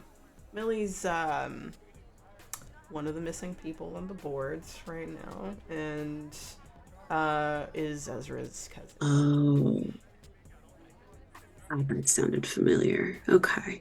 So yeah, been looking for them for a while. There might be might be some freaky shit going down tonight. But they promised they wouldn't mess up my show. Oh, you mean Hold freaky to shit that. like that? All right. No, oh, never mind. One is a good thing, one isn't a good thing. So. Oh no, bad freaky shit. Bad Oh. freaky shit. That's unfortunate. Yeah. But yeah, I'll keep an eye. I mean, It's never good freaky shit. It is never good freaky shit. I'm sorry, but I got your back. After hooking up, I'm just gonna kind of clock the room for anything. So, if you need me, you just alert me from wherever I am in the room. I'll see what I can do. Cool. And then like sort of looks around and like stands up to her. Thank you so much, Marcus. You're welcome, Polly Pocket, and then salutes you, crouches back down, and goes back to hooking things up. Now, is there anything else you want to do before Take the potion. Drink the potion. Yes. My gosh. So you do that. I don't think you have to roll for this. So just describe how this is happening. You're gonna hop back on the stage, or you're gonna stand right where Marcus is, and then you're just like chugging this potion. I think they're gonna make an excuse like, oh, I gotta go powder my nose or something, and like runs back to the green room. And pulls it out of the... He just makes a weird look at you as you say that, because no one says that. Like, he was just like, powder... No one actually powders. That's what people say when they're stars. All the time. Like, that's what famous people say. Like, you just, like, as you run away, he's like, what? And then that's it. Like, but, yeah, you go in back. boots. Just fully running in, like, heeled boots.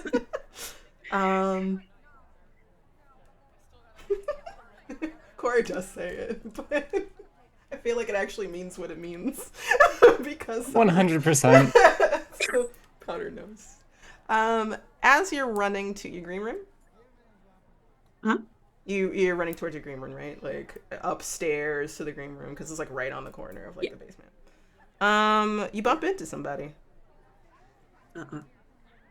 Oh, hey. Hi. Oh, so sorry. Shit, you're Polly Pocket, right? I am. Oh, snap. You've heard of me? Yeah. Wow. Yeah, all the time. I listen to all your stuff. So you're here for the show tonight? Do I recognize this person? Have you looked at the missing person posters? I mean, looked at it, yeah. A little bit, yeah. One of them, because I was going to have you roll, but I think you actually looked at every single thing in the command center. So, because I think you did say that. That person does look very familiar. Like white bangs, glasses, and very pale. Seems like very distinguishable look, but you can't place it at the exact moment what their name is, but you kind of see it in the back of your head. This is someone that's missing from the core right now. Okay. And they keep talking like, yeah, like big fan of your work. I've been watching, like following on TikTok, like music and all that other stuff. So yeah. Me and, you know what, yeah, I'm a big fan of yours.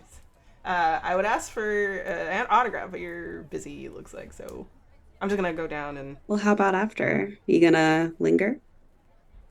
I mean, yeah. if that's okay. Of course. I might be hanging out a little bit after the show, so I'll come find you.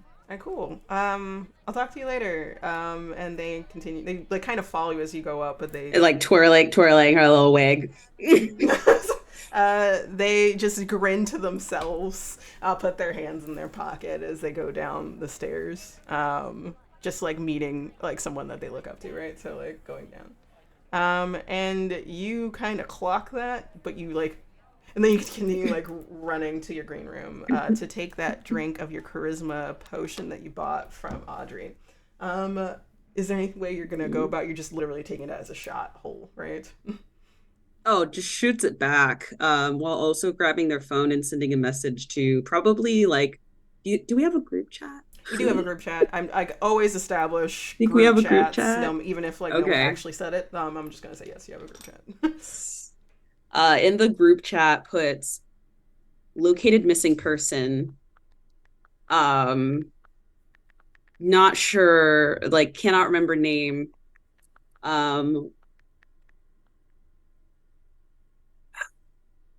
she's really iffy about giving them the location. Yeah. I think she will say Nightingale St. Mark's Place. Is that what it is? The Nightingale in St. Mark's Place, yes. Yeah. Like just shoots a quick message. And then probably slides the phone into like a, I don't know, little I don't know. She slides it somewhere. She doesn't wear very many clothes when she's performing, but she puts it somewhere. Okay. She finds something. She finds something. Cool. So then Maybe like in a little bra thing or something. Like a little, like some like convenient pocket location. Safest place in the world. Like your boots are natural like pockets. Huge enough. They might as well Yeah, like might as have well be a pockets. I don't know in if them, she right? has huge boobs. No, boots. Oh, boots. Both are valid. I'm gonna be really honest. She does have very big boots. So putting in it, you could put it. She'll probably slip it into her like, boob. yeah, no, that makes sense. Alrighty. So Didn't even think twice. I'm like, oh, maybe. You're downing this after you place your phone. And quick shot. Goes down easy. Taste of like bubblegum. This is like a interesting flavor choice. That's delicious. You did not expect that because most potions do not taste great. But you're like, man, Audrey, if Audrey made this or isn't like a hookup with someone that knows how to make potions actually taste good, that's actually great. And you suddenly feel really like happy, positive, overcome with joy a little bit. Going forward for the night, let's say you're going to take add +2 onto your anything having to do with manipulate someone. What is it? Charm? It's not charm. Yeah, charm. Yeah, anytime you're using charm, add another 2 onto what you already have. So man, that's gonna be so interesting to see because you're already pretty charming, I think. So like it's just adding more charm. I think people are just going to cry seeing you because oh my god, look, it's Polly. As Polly Pocket, she's charming. I don't know about Cameron. I don't know about her. So yeah, Cameron's very charming. Cameron's very charming. All right, so you send that off. You shot your charisma drink. You're feeling great afterwards, and I would say, unless there's anything else you wanted to do before you go back down. No, you start heading back down. Nothing I can think of. Okay, all good. You start heading back down the basement to your concert, and from there we're gonna take a break. Everybody, it's really good. So see you later. Be back in a bit.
Hello, everyone. Before we return to Arcane Core Blackout, we would like to thank our sponsor for this episode, Evil Productions. Also, as a thank you to all who are watching today, 𝚘𝚘𝚘 Studios and Evil would like to present discount codes for Monster of the Week Hardcover Edition or Tome of Mysteries, a Monster of the Week supplement. Use code ARCANE20, that's ARCANE20, on checkout at evilhat.com when purchasing one of these items for 20% off of your purchase. Seriously, thank you from the bottom of our hearts. Now, back to Blackout. Hello and welcome back. This cast is killing it, not just in terms of roleplay and amazingness, but also behind the scenes where they're literally killing me in the chats. But I think they're pretty fucking rad. So much so, I think that you should probably be tipping them, right? Like, if you would like to do that in the chat, you can put !tip, or you can do pally.gg/tip/ Outsider Studios. We would greatly appreciate it. Thank you all so much. Now, we're gonna go to Foxtrot, who just got attacked pretty badly and knocked out immediately on the couch. I'm assuming you, this is how I picture it, you kind of fell over the back armchair and fell backwards kind of situation onto the couch. Yeah, pretty much. That seems about right. So you're not entirely sure how much time passes in this regard. But you wake up to a very light pressure on your chest. That seems roughly like this size, like a living being is sitting on your chest. That's very gentle and is purring lightly on your chest. I know. Me, V, the role player, knows. Foxtrot does not know. They are on instant alert. Their hands shoot up and their nerves shoot out from the fingertips, like ready to like attack, and then they open their eyes. So you see green eyes staring back at you, big wide green eyes, of a cat. A black cat is sitting on your chest and it's looking at you, and it seems unbothered by your almost attack on it, and it continues purring. And the nerves recede back into the hands, and they're just like, hands are now, their regular hands are hovering over the cat. Who are you? It just stares at you. I don't. I've had a lot of fun today, and I can't. You go. Be gone. Bye. Bye. It just meows at you. It does not move. And you find that you can't move right now. You are going to heal 3 damage. I want this cat in my life. It's sleep paralysis cat. Yes. It blinks slowly at you, which to anybody that knows cats is a great compliment. To Foxtrot, probably doesn't know what the fuck that means. So it's just like a brief paralysis. It's not possession. You feel like you can't move. You suddenly feel like you are fastly regenerating back in, like, where you had been. Every bit of damage that like got shot off in your shoulder seems to be like healing and stitching back together through where your goo is, essentially, is the best way to put it. So you're realizing, probably putting 2 and 2 together, this cat is slowly regenerating you, where it's sitting on you. Why? What are you? Why? It stares at you for a second longer, and then blinks its eyes very adamantly, and then when it opens its eyes, one of them has changed colors to be hazel instead, looking at you. You know, I've seen a lot of you around, but I'm pretty sure none of you can do that normally. That's not a thing that you do. The cat sits up and stretches very leisurely, like it has all the fucking time in the world on your chest, and then slowly like walks off onto the back of the couch. And I'm assuming you feel like you can get up now. Like there is no paralysis anymore. Okay. Hey, wait, where are you going? And this isn't mine. I don't know. And can I pick up the cat? If you try, it's gonna move out of the way. Okay.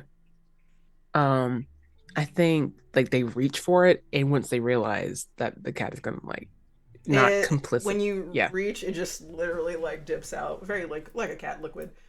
Yeah. No, don't touch me. Oh, okay. So you know what? That's fine. I'm just gonna roll over and like stand up, feeling immensely better. Thank you. I don't have any currency on me. I don't know what you take as payment. One I'm paw just gonna reaches open the up. door. You have a question? No, like it's reaching it up as if it wants you to like do something with it. And they just go out and pinch you with two fingers. And does like a up and down motion of like Thanksgiving, essentially, like kind of a weird handshake paw tap situation. It feels like the you know how like someone wants to do a fist bump and then someone does like this instead, and you're like, oh shit, fuck, you know, kind of like that, but with the cat. Because that's not what the cat wanted, but instead like takes your hand and then like puts a paw on your knuckles as if letting you know it's all good. And then you see the cat walk from behind, like on the back of the top of the sofa, down the arm. You realize the was it like the apartment window is open. It wasn't before, including the screen. And you see that black cat slowly kind of fade out of existence, as if like it's blending into the background, kind of like optical illusion style. And you see green and hazel eyes last before it completely fades out. You can kind of hear, because it's raining outside, like the pitter patter of paws, essentially, before it fades off, even though they're invisible at this point. So yeah. He's gonna shake his head and close the window and just let that be an isolated incident. And that's it. All right, you're up. You get a ping, or have gotten a ping on your phone, essentially, when you do wake up, and forget that happened with this random black cat. There's a message from Cameron in the group chat saying that missing person has been found. The description of who that person was and where they were found. So that comes in. And then a little bit after that, because again, you've been sleeping for a little bit, and of course, y'all are going to get this too, by the way, the rest of S12. There is a notification of missing person found, but it's a little bit more official. You kind of put together this might be from like the tech team, maybe like Cat or something like that. But they give a triangulated location of facial recognition in St. Mark's Place, specifically Nightingale as well. So those two, Field trip. So that goes up as well.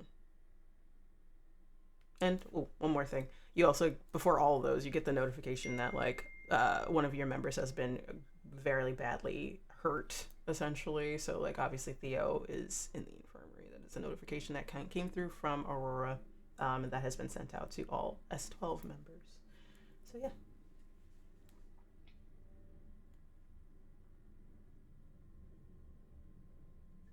I think Foxtrot sends shall we with two eyeballs, like the eyeball. No, actually no. It is not the eyeball emoji, but two eyes specifically. Two separate emojis. Shall we? And you send that. Is there, so I'm assuming you're going to aim to go to St. Mark's Place by yourself from here, yeah? Is there anything else you wanted to do before you do that? No? Okay. Cool. So, you feel healed. You feel healed. Why would you do this? Sorry, they literally sent eyeball and the mouth emoji in chat, everybody. But, so, you do that, you feel healed, refreshed, rejuvenated, so you feel like you can fully use all limbs again. And you head out with the keys and the memory of whoever was attached to those feathers before in the back of your head. Because I feel like you put two and two. I don't know if you would have put two and two together because the description is exactly the same as the person you just met in the hallway. And I think you already did put two and two together. Like, is this the missing like family member and relative? So it's all coming together. You have all the evidence in the world now. It's in your face. And you head out. We transition to Mo, Cordelia, Ezra, and Willow. Willow is quickly drying their hair, essentially. Still talking in a different language, probably Sylvan or Fey language, and is very frustrated and irritated in general of the situation as they're like sitting on a bar stool, shaking out their hair. The scene is yours as y'all make it in. I would say Ezra is helping Cordelia. Cordelia probably sitting on the couch. And he has first aid kit out and is working on your ankle that had taken a lot of damage. And Mo, I don't know where you would be, but like, I mean, I'd be working on his wounds. So it's just in a little chain. It's a little chain. Just a little chain. I will still be arguing with Willow in English as if all I they're understand doing is anything that they're saying. Sylvan. Like anything. I know back. it's just like we're just like responding, but like the gist of it is like I know what you're saying. I don't know what you're saying, but I know what you're saying. Yeah. And so we're just going back and forth. It's Willow arguing with Mo, Mo arguing with Willow, Mo like patching up Ezra, Ezra patching up me, and then I'm just like sitting like either like across the couch or like on the floor with like my leg up so that Ezra can reach, and then just like slowly unscrewing the little crystal. Yeah, because you took one of the little crystal things out of the chest, the one that that didn't get like completely slashed to pieces by Willow going off, but with barely any effort. So I would say while the arguing is happening, people are helping each other out. Cordelia, did you want to look into it, or do you want to find out more about it? This core? If there's any way to tell, like, if I've ever seen this material or where I could sort of think like it might have come from. I don't think you have to roll for this one because this is kind of like common knowledge for magic users, but like if there's something specific after I tell you like this information. Most mechanical powered things or anything that isn't like, hey, you do magic with your hands kind of situation is powered by something. This is like a type of quartz that has been fine-tuned and imbued with magic to have a function and programmed to have particular functions, essentially. So you can see in the crystal someone wrote different glyphs very finely and very meticulously along the sides. Very advanced stuff. So like all crystals that are used to power things, someone imbued it with energy to, in this case, attack and retrieve is what you notice, which is kind of, there's only a few things you can program a crystal like this to do. So that's what it would do. That's all you can tell. If there's something specific you wanted to learn about the crystal outside of what I just said, then you have to roll for something. I think that's all right for now. Okay. So yeah, you're just screwing along while Ezra is very gingerly like helping you patch up your ankle. And Mo and Willow are arguing in two different languages, English and Fey. There's a knock at the door as they're shouting match across the... I wouldn't say it's like that loud. I don't think y'all are just like screaming. It's not loud. We're just bickering. You're just bickering. There's a knock on the door. Probably you're someone here to help you, essentially. Sure. I will get up and look through the peephole first. Aw, you're not gonna be like, what is it? But also, yes, you literally just got attacked. We were just in a very dangerous situation. Yeah, so I'm glad you did that, but also like, aw, I can't. No surprises this time. All right, so you do. You see a very familiar person standing there. It's Damian Lucas, who is kind of looking, like, he knocked and he's looking kind of behind him at, like, the body. And you kind of see, like, cleaners that are already there getting the bits out of the way. Also, Cordelia, are you still on hold with Aurora right now? Did you just leave that? Okay. So Aurora's running around a lot, in general. I am still muted because the gunfight, but okay. yes. Okay. She hasn't gotten back yet, but, like, apparently you can see why. Probably because she's, like, sending a whole bunch of resources your way and probably on multiple calls. So yeah, you see Damian Lucas standing there, looking behind him and kind of watching the cleaners do their thing, and before looking back at the viewfinder. I just kind of like straighten up my jacket, kind of like tuck my hair, and I'm just like, okay. And I open the door. Hey, Damien. Hey. You're early.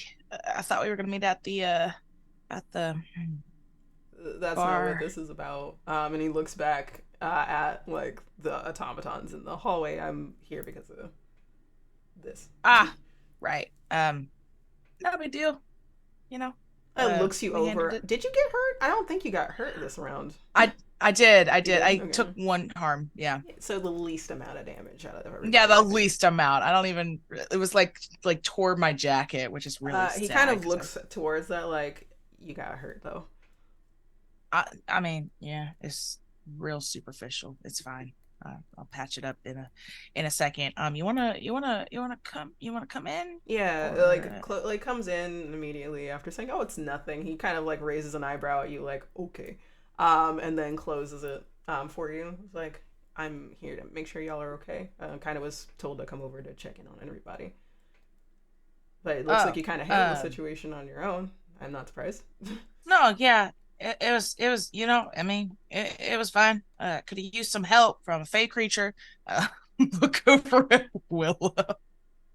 Like, just the hardest side eye. You see those green eyes, like, flash at you with, like, magic, obviously. Like, say one more thing. It's literally where they are. Like, say one more thing as, like, they throw their towel down from, like, wiping their hair. And then you can just kind of see the robe vanish, but, like, the black flow of, like, shadow turns into that doom and gloom of Fashion Week appear instead, as they shake their head. It's just like, I'm sorry that I'm not omniscient and omnipotent and can't appear anywhere when someone calls me like that. Just kind of figured it was a magic thing. I guess not. It's fine. Magic has its limits. Anyway, both Willow and Ezra like look at you like Corey too. like Ezra's like, I'm right here. Like, I've been telling you about magic for years. And Willow's like, don't you work for Arcane Core? Like that. That doesn't mean shit. Not for me. Anyway, yeah, no, we're fine. Not that big of a deal. I don't like that they were waiting for me where I live. Ezra, I really don't think you should go back to your apartment right now. Well, I wasn't planning on it, but like you can't stop me from doing things if I need to do them. Like, what exactly were you planning on doing? We have to still find out what the hell is going on with the doll maker, and this is just another reason why we need to kind of find out what's going on, right? I know, but it just kind of feels like, first of all, they definitely want you alive, and I kind of feel like that's worse than dead. Second of all, worse than dead, so it would be better if I was dead then. Nothing is better if you were dead. I'm just saying that. What's wrong with being dead? Stop. You stop that. Stop making that joke. Like, he looks back at you like the third time you made that joke. Nothing is better, okay? But I am saying that it's something to worry about. Yeah, And I get I mean, you're right. I can't take my eyes off you for a second, but I also can't stop you from doing whatever the fuck you want to do. Okay? If you want to go back to the core, go back to the core. Okay? If you want to go investigate some mystery in some town that is hundreds of miles from here and get yourself killed, fine, do it. Okay? I'm trying. Do you understand? clearly.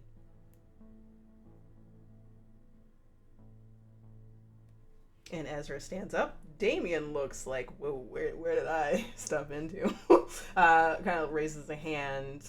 Willow also looks like the fuck, like like just like whoa. Willow's like, oh, let's not say stuff like that. Like that's and Ezra stands up. No, it's clear. It's fine. I will do whatever the fuck I want. How about that? And then walks out, essentially, through the front Ezra. door. Opens it and closes it. As it closes. I'm gonna go check on him. Yeah, go ahead. Do it. I'm sorry. I just And he Damien, now's not really a good time. I'm here to check on you. Like I'm under core rules to make sure that you're okay and to escort y'all where you need to go at the moment. So no, it is not the right time for relationship conversations, but it is the right time to do my job. Where exactly were we being escorted to? Wherever you need to be. I'm just keeping an eye on you because apparently, like, if that's going to keep happening when Ez is here, you probably need someone that isn't S12 related.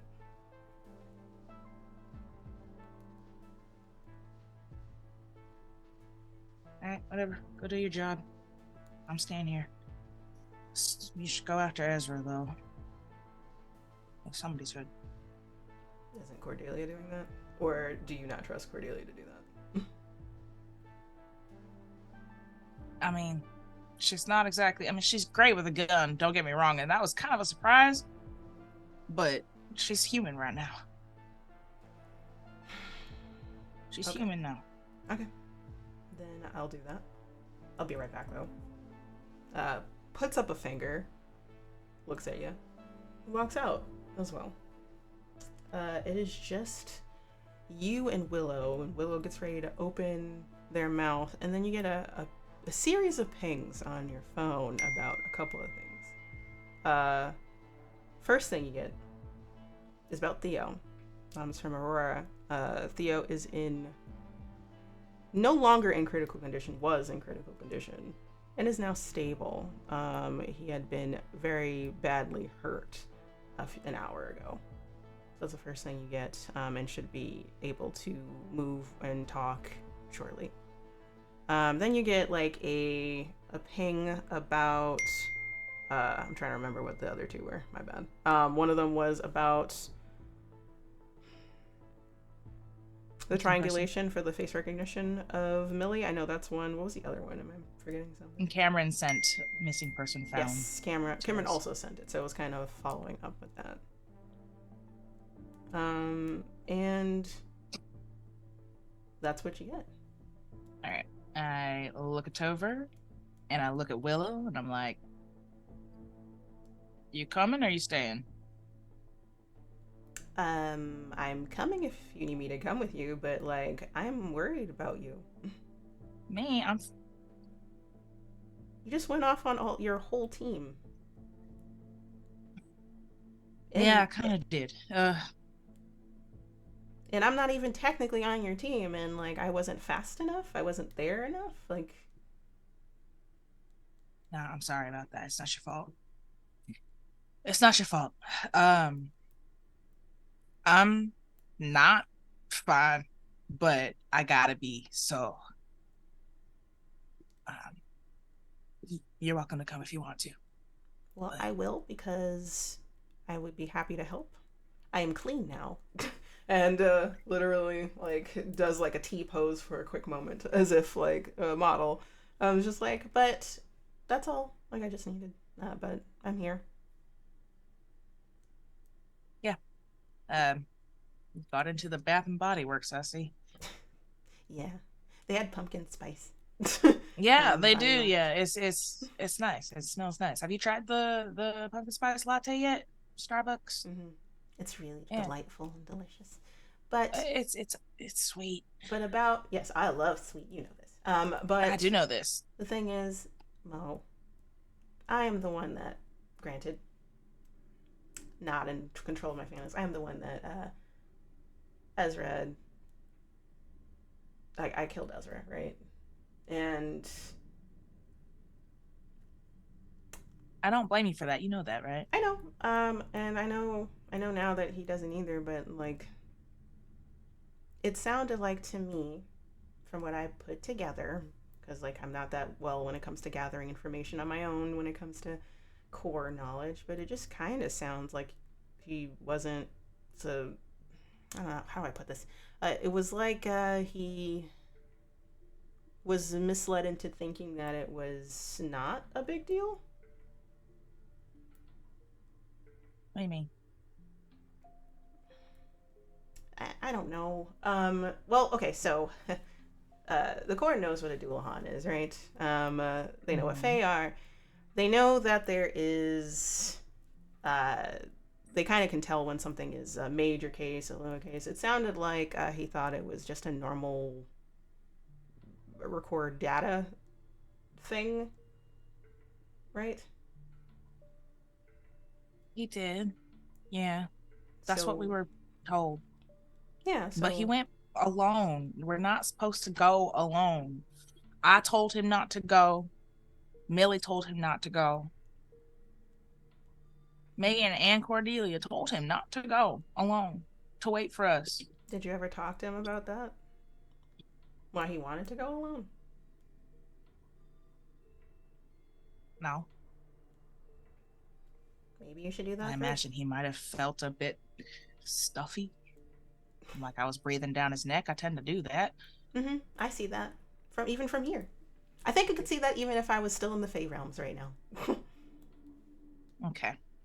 Well, Zing. I don't know if you noticed, but I just kind of feel like I'm losing everyone right now. And I'm scared. Of course I'm scared. I already lost him once. I don't want to do it again. But the more you hold on, I just really don't. The more you hold on to them, the more they're gonna go away. Whether that's from supernatural means, or kind of looks towards the door, explosive means.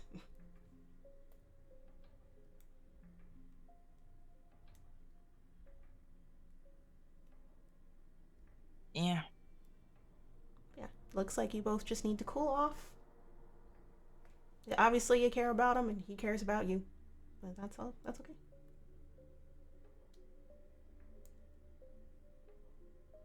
So, heading there. We're gonna wait for them, or are we just gonna go? No, we're just gonna go. I imagine they're coming with, and that'd be one awkward car ride. I bet. All right, then let's go. Puts up their hood, and starts walking towards the front door. You follow them. We're gonna go to Cordelia, following Ezra. I think Ezra probably just took the stairs because it needs a moment. It's up to you if you also want to take the stairs or you're just going to take the elevator. Either way. No, I'm also going to take the stairs. Okay. So Ezra's a little ahead of you. But while you're following him through the stairs, Aurora comes back on the phone. Like, so how's everything?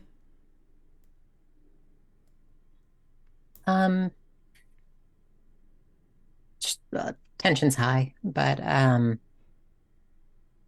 we made quick work of everything. That's good. I analyzed the source of the creatures a bit, and they were supposed to just sort of attack and retrieve.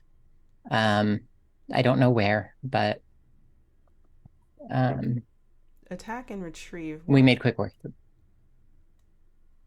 I assume us, if the information from the last few sort of things that we've recovered is anything, most likely Mr. Ezra, Mr.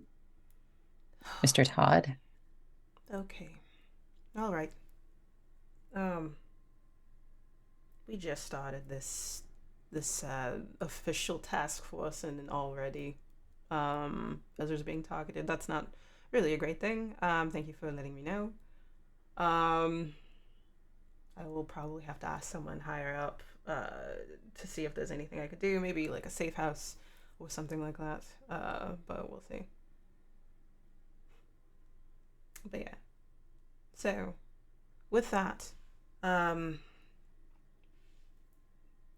know that y'all have a couple of other things that you need to get done.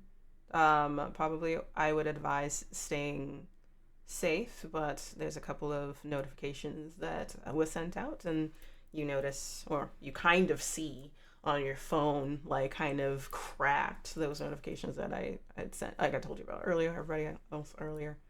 Such as my phone probably read them out to me. Yeah, your phone probably read them out to you.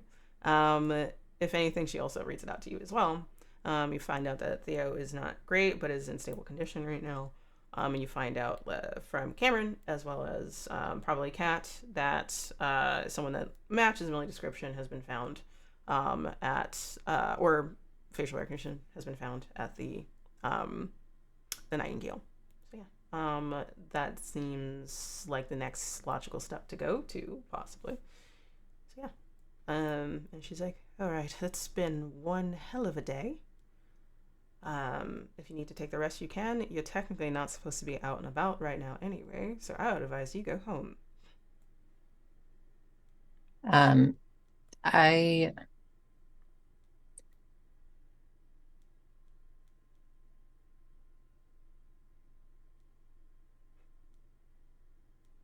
just sort of like zones out and just...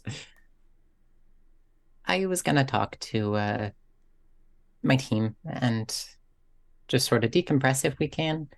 I will certainly try and stay out of trouble. Good. That's all I can ask for. And also, no, of course. And also, I know that I am supposed to be staying out of trouble regardless. And I know that I told our higher up that I would stay in the car, and I would just like to know that not once has there been a car to stay in for me it's really to not get attacked. It's more figurative, but yes. Like, there's nothing you can do if you're out and about and getting attacked, but if you're charging into danger, that's different. But yes, that is what Janice said. Of course. There is no actual van to stay in.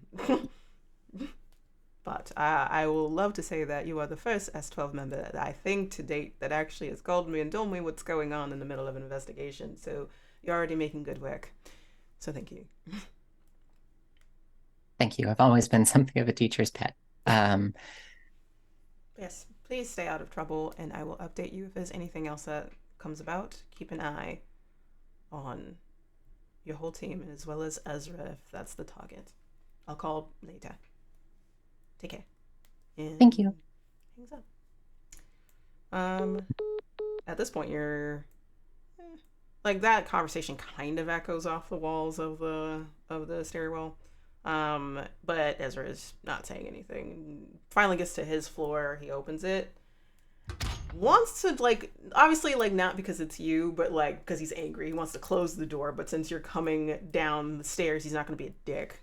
He's going to kind of tight jaw leave it open, or hold it open for you, essentially.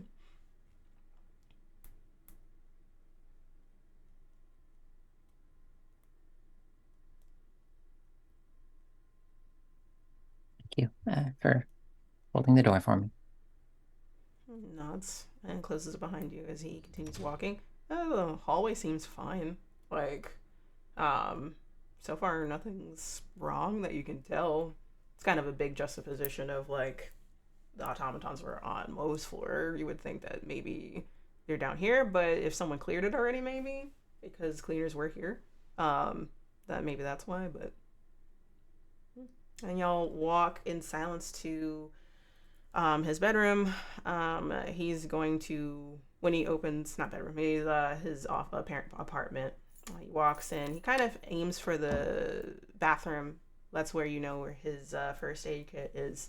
And he's going to kind of shrug out of one of his sleeves to work on what happened here, just to kind of clean it up. I know Mo had already done some work, but a lot had happened in response to that, so it didn't fully clean the way he wanted to. And he finishes before he does any other maybe magic to enhance speed recovery.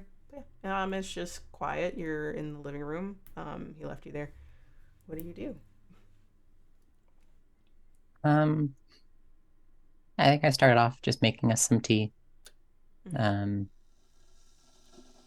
I make sure that as many lights are on as can be on. And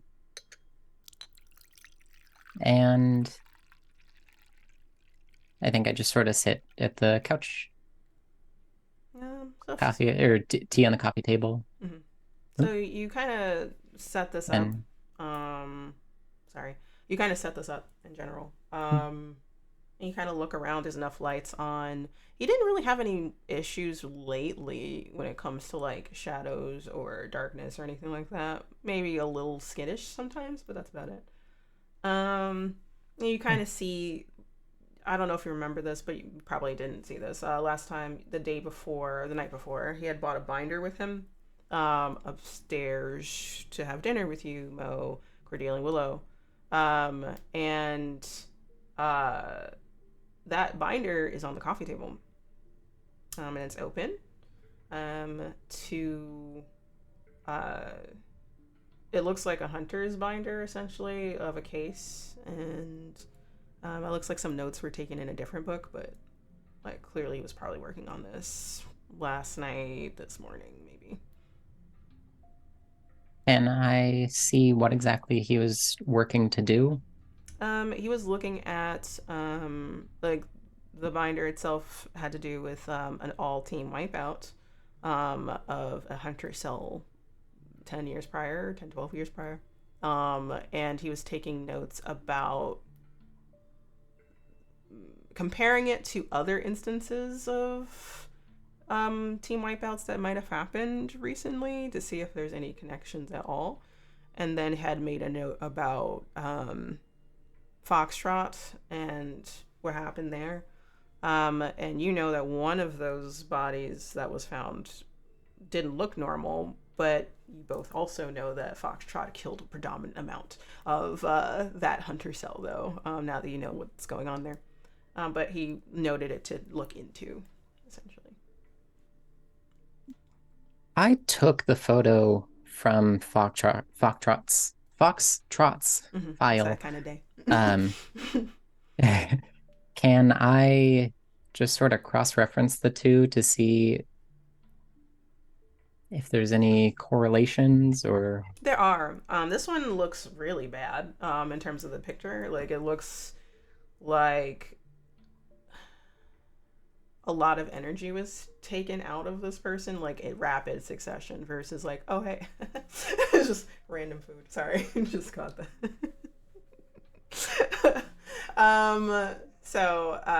So much energy was taken just from this one person, whereas with the cell that you see in the binder, it might have been like spread out between people, and this one was like probably that bad because it was just one person that this happened to, maybe.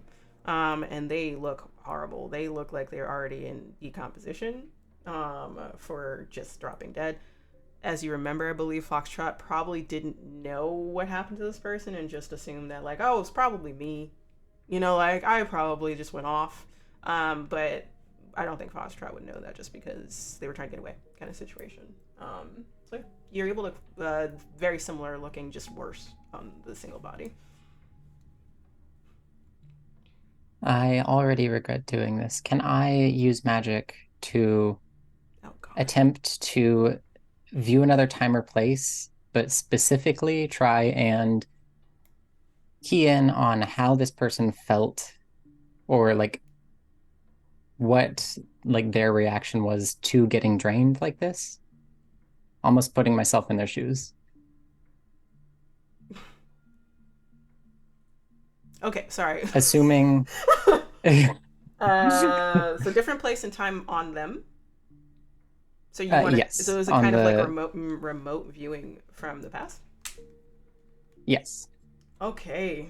because I have been pseudo drained by Ezra, and so I kind of want to see if this feels like whatever did this was also a veiled. Okay, good. Yes, roll. Uh, roll use magic. I was gonna say kick some ass because I was like, oh, you're going into a situation that this happened. Go ahead. That is a 8. So there's a glitch. What glitch would you like?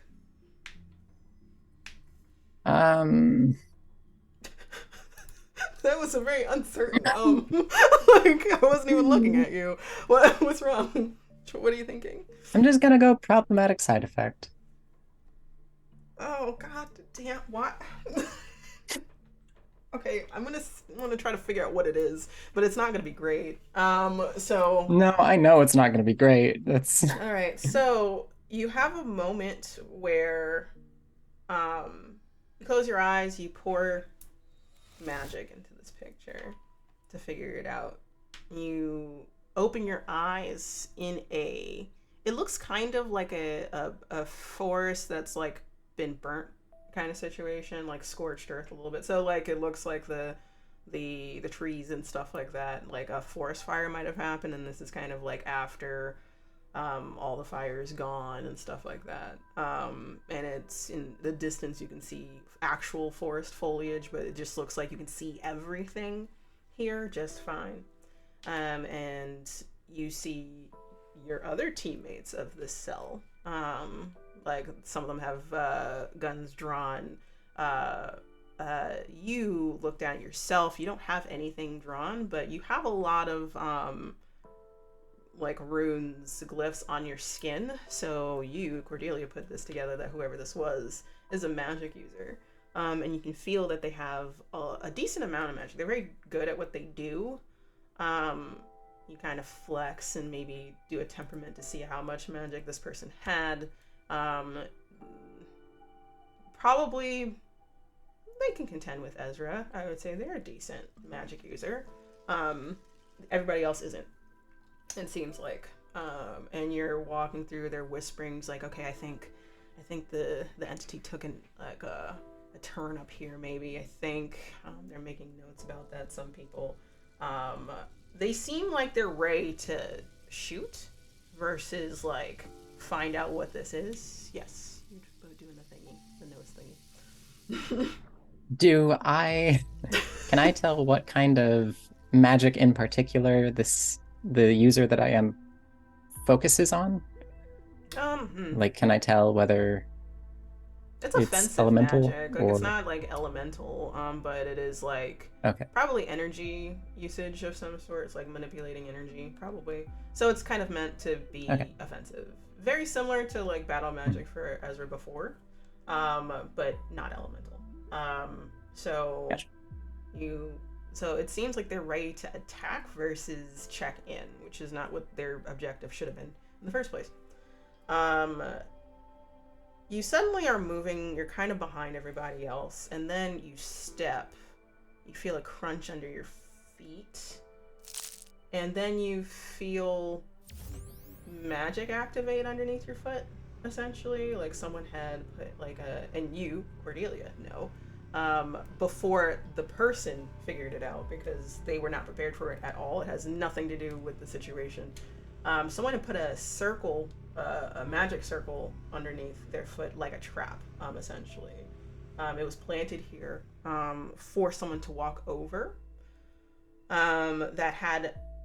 that immediately keys into their magical energy, their spiritual energy. And as soon as like it hits a certain quota of like, oh, you match the amount I'm looking for, it starts siphoning, essentially. And it's immediate.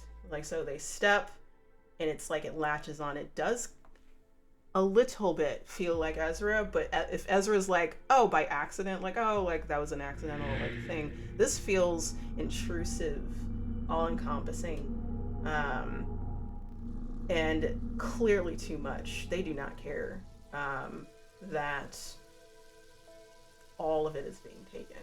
Every single bit of it is being taken, down to the soul itself is being taken. I assume this feels like it looks in the cafeteria that one, or during our aftermath episode, when Ezra was just a little bit.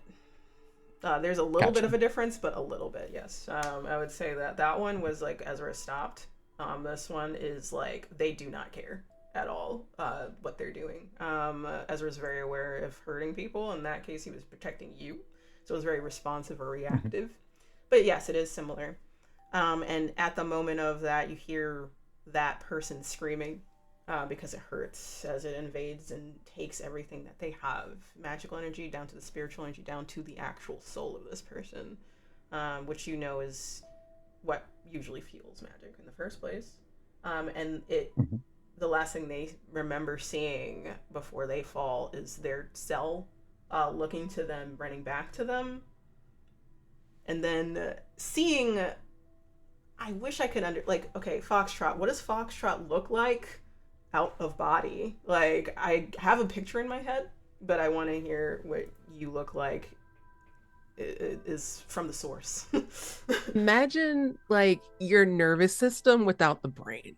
Yes. Okay, that's like, exactly what I thought. Okay. There you go. Yeah. I say more? Need I say more? Like, nervous system, I'm assuming that because it's big, like this spindly, like white tendrils of a nervous system, and they can grow, and it looks like they're peeking out from behind a very tall burnt tree, as another person notices them and turns their gun on this entity that you might guess is Foxtrot, but like you don't know because you are actually screaming in Ezra's apartment, very much because you're feeling it as is. You're reflecting that. Also, go ahead. Go. Oh, sorry. I was just gonna say that. Also, I assume this person who may or may not be Foxtrot could not move, like they were fully restrained, or like not able to escape the circle. Oh, the person that's like that you are taking that you are viewing through, essentially. They are restrained. They can't move, and by the time they die, they notice Foxtrot. So that's when they're like, "Is that the entity?" Dead. Like they're gone. They barely could register that. Gotcha. Yeah. Which I don't remember if you remember, but that is Cordelia's like greatest fear, being just a spirit for so long, the idea of being trapped. And yeah, that's why I was like, oh no. Yeah, I figured that's where this is going. I was like, oh, this is the story-wise the best, but the worst for Cordelia. You feel that, and you feel it in the effect of like what is it, like the my brain, hold on a second, the problematic side effect essentially is that it carries over, and that feeling carries over to you. Like usually there's a separation. Yes. And you're screaming, you're feeling everything they're feeling, versus just exhibiting it in that moment. And you open your eyes, screaming. Ezra's right in front of you, gripping your shoulders and trying to shake you out of it. And he looks very concerned. What did you do? He looks down at your hands where the picture is. You're like, you gripped it really tightly to the point of wrinkling, and he sees what he puts two and two together, what you just did, and then takes it out of your hands and puts it on the table.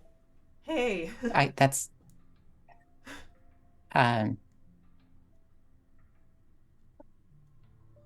Sorry, I came down here to comfort you, but idle hands. What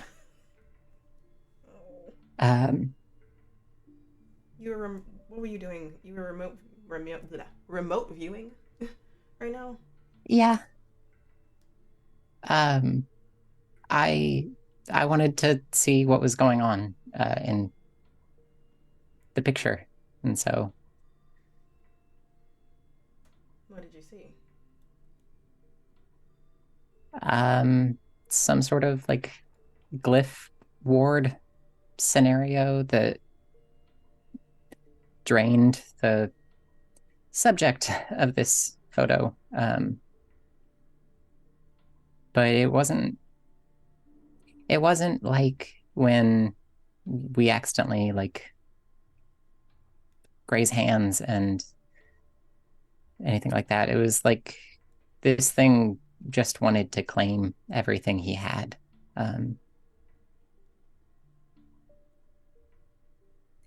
But yeah. Okay. And he kind of sits on the couch next to you.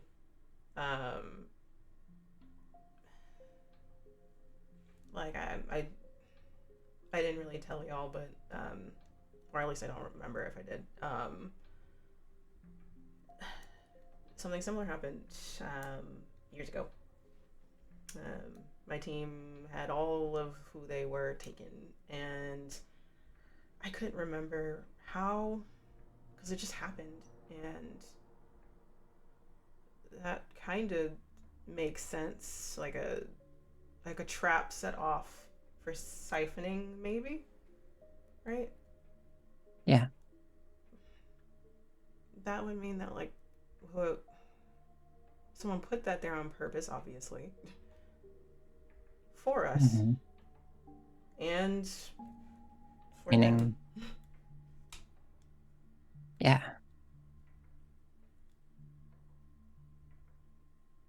Someone who sent us there. Yeah, no, it had to be someone that knew that you would be there and knew the proper capacity of magic to look for.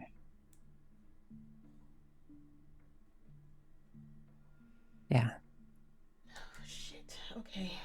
And just at that moment, Ezra's phone rings or pings because got these same notifications you did. Looks at them. Has a very bad reaction, and you're not sure which one. Probably for all of them because one Millie, the one's Theo. And you see, unfortunately, that the white around his ear bleeds further down as he kind of starts putting two and two together. It's the worst it's looked. White hair's not that bad. But in terms of the fact that like, oh hey, before it was like little spottings, now it looks like very clearly white down the back of his neck versus like a few streaks. He's like, oh, Yeah. Theo's not doing well. He's stable, and he's one tough cookie, and yeah, they are. just a very mini-eyed cookie. That's a visual I don't want to think about. It's like just replace all the chocolate chips. No. All the raisins. No. This is getting worse. Okay. Are you okay?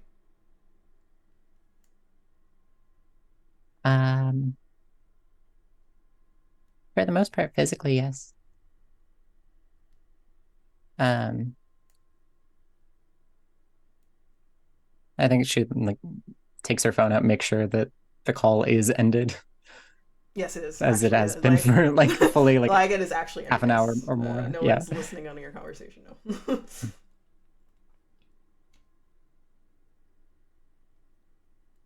When I joined with the Corps, or I guess unofficially joined with the Corps,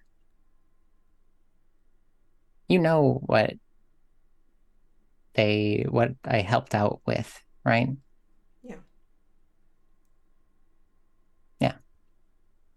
I was a test run, a way for people to practice their hunting. Yeah, Corey, I was there. That's how we met. I know.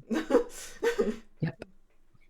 And I didn't like it, so well, at least the original lesson plan they had in mind for you, but versus just like being evasive ghost, which is better for you and the people fighting, because people are really bad at using guns for some reason when they first start out, unless they actually had training of some sort, like Damien or Mo or anyone that knows how to use a goddamn gun. So, learned how to not hit you. Because it wasn't fair. And I appreciate that.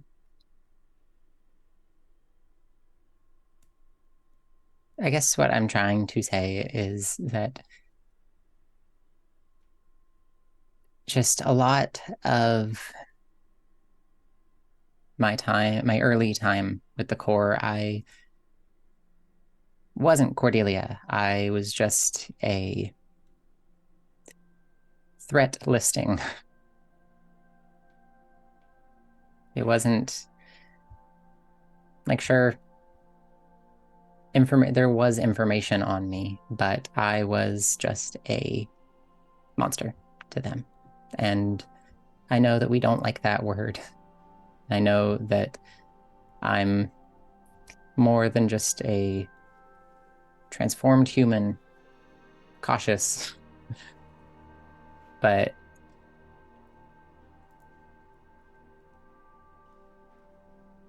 the reason I have stuck around for so long is because so much of my life, so much of life in general, is about not having choices and having them made for you. And when I was very, very young,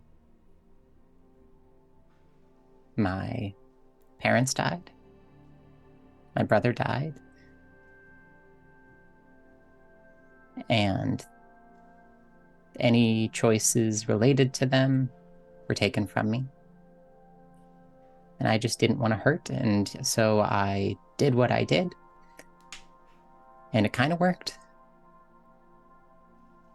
And then fast forward a few years, and a few, yes. Never ask a lady her age. Oh, I know that's reductionist, but never. I would never do that to you. But the Arcane Corps found me, and once again, a choice was made for me. And eventually I got upgraded from target practice to Black Sheep. And I know that I love Mo, and I love you, and I love Millie and Megan, and it didn't feel like a choice to stay with y'all, though.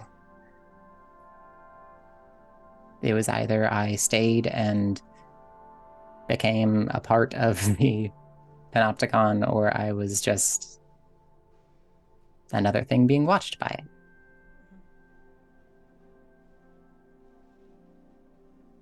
And I know that quite a few choices have been taken from you as well. And I know that you thought it was going to be a easy mission. Get in, record some data, get out. Yeah. And there's no way that you could have known. And I know that Mo has a tough time grasping that, because the consequences that happened are not the ones that were expected. Yeah. But I support your choice. And I know that I wanted to be there with you, but that was admittedly for some more selfish reasons. And admittedly, I didn't want you to come with me because I was figuring things out. Fair enough. But I guess what I'm trying to say is... Oh. Go ahead. What I'm trying to say is, once I got my body, that is the first choice, I feel like, in a long time that has been mine to make. I was given an actual choice by the core itself, which feels wild in retrospect, or I guess all information encompassing. But even then, it wasn't really a choice because you were with the core, and so that was the only choice there was. Stay with you. And I'd make it again, and again, and again, and again, because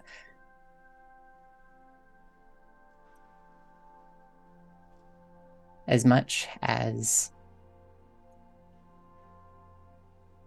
this place has a lot of history for me and for you and all of us, it's got pain and it's got so much that we can't share with the rest of the world, and so much that we have to hide.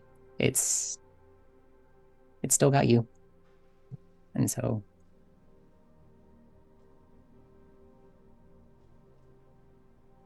God, I'm not good at words today. Obviously, it's been a long day, but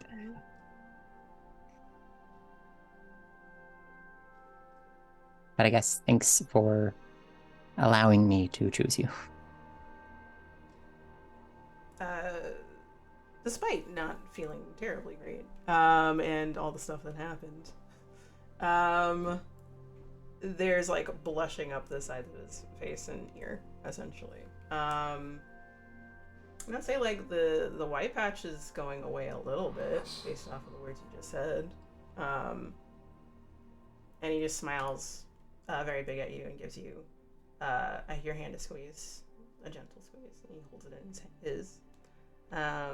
He gets ready to open his mouth to say something to you, probably just as sweet, romantic, heartfelt. There's a knock on the door that interrupts that. Give us a fucking second.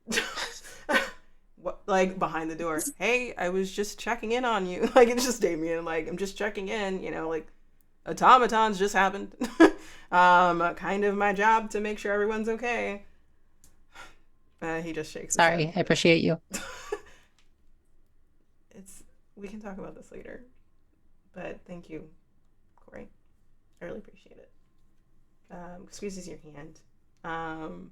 Pulls you and then suddenly pulls you into a really tight hug.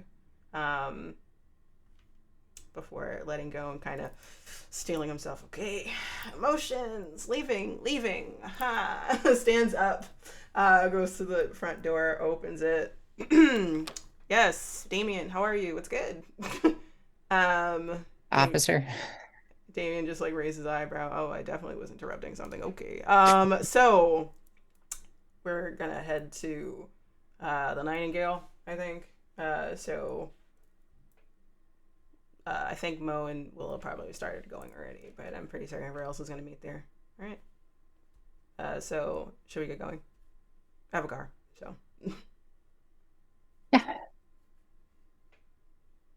Hey, y'all are splitting up, Mo, because like I don't think Ezra wants to be around you, and Damien definitely doesn't want to be around you because you're volatile right now. So they are going to. I don't know what you mean. Right. So he's like, I got my car. Let's head out. So then you do. You all, unless there's something else you wanted to do, Cordelia, then. No. Okay. Cool. So I'll give Ezra a kiss on the cheek and then run to the car. Just full sprint. If anything else, it just got worse. Like the redness just like continued. And Damien Bernzinzi didn't notice that. He was like, "Yeah, okay, yeah, let's go, kid." And as Ezra closes the door behind him, to his apartment, we transition back to Nightingale.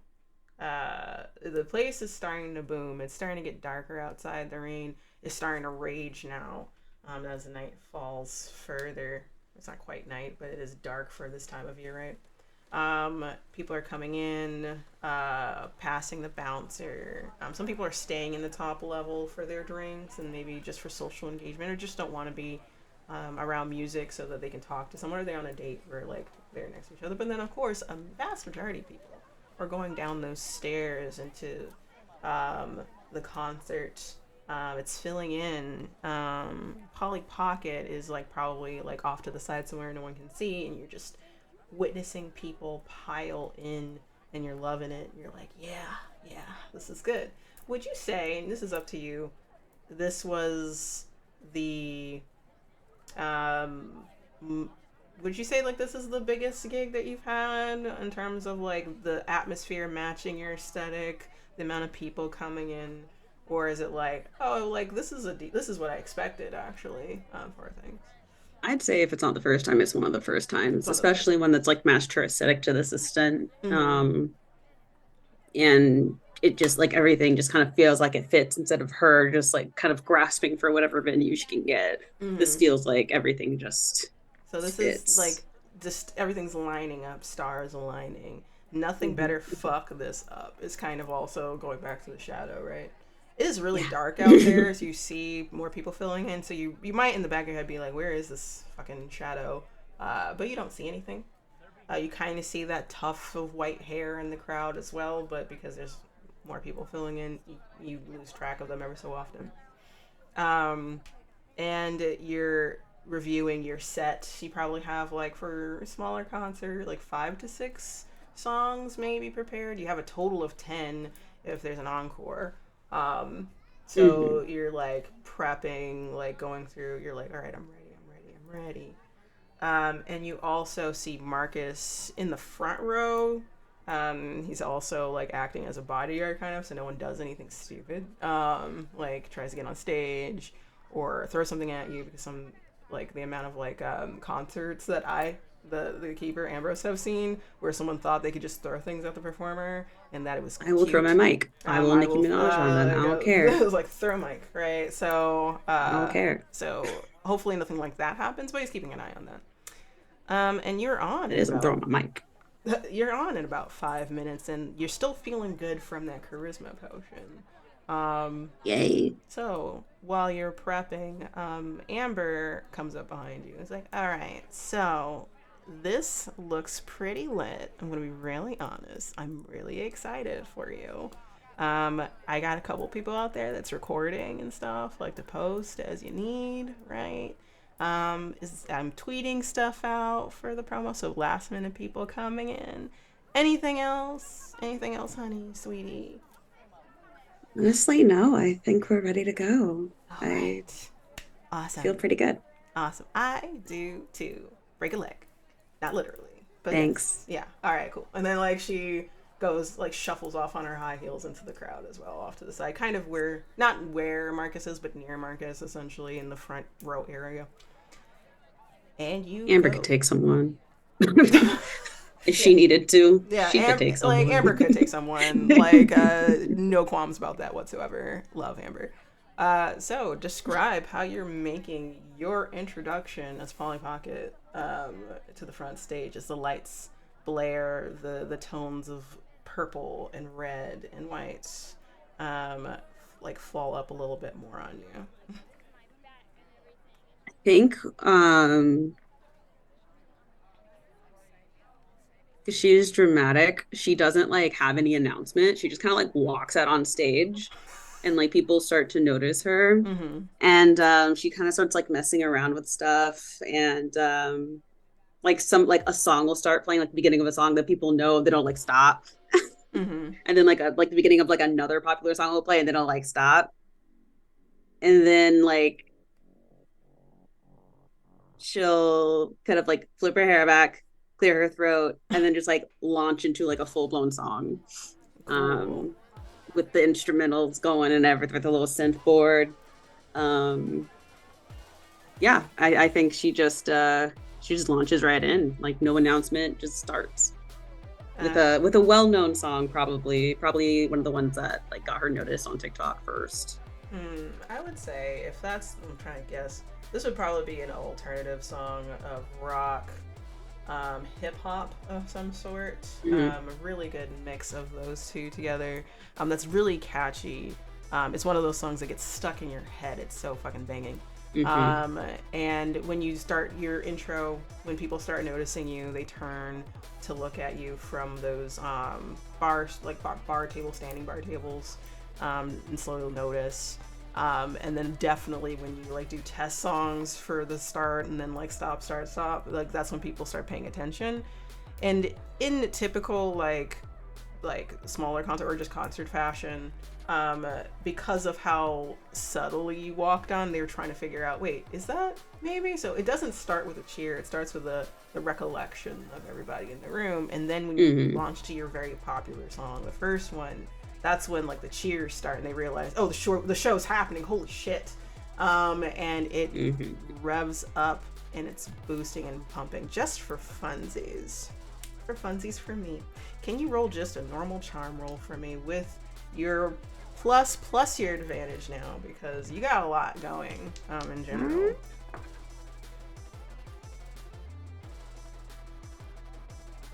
That's a 10. You got a 10, so like it is. Yeah, thank goodness for my boosts. Like so, it is. Rolled a 1 and a 4. Pumping. Like people are realizing how amazing this sounds live. The music is. Oh, she rolled snake eyes, so that would have hurt me. I shouldn't have done that.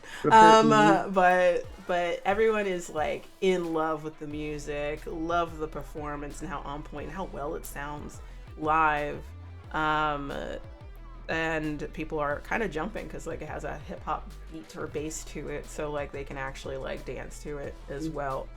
Marcus has seen you perform this several times by now, but has always like liked it, so he's just kind of like nodding his head to it, arms crossed, trying to look imposing as he's looking out across the crowd, but still enjoying himself. And Amber also doing the same thing, but like focused on tweeting and sending stuff out on your behalf. I would say while this is going on, Foxtrot definitely gets to the bar first, because like I think you're closer. No, you're not. No one is. I'll just say that since you're the first one, yes, you filter through. You don't like how many people are here. It's loud, but people said like this is where it seems like everyone's meeting up. So you're kind of trying to. You make your way downstairs unless there's something you wanted to do upstairs. At all, actually, is there anything you wanted to do? All right, so you kind of like ask, oh, where is what's happening tonight? So you kind of assume people might be going to the concert. You don't wait for anybody, you just kind of move through. The following would be Mo and Willow. And I would say Mo and Willow, you wait outside or in the front area where there is not loud music.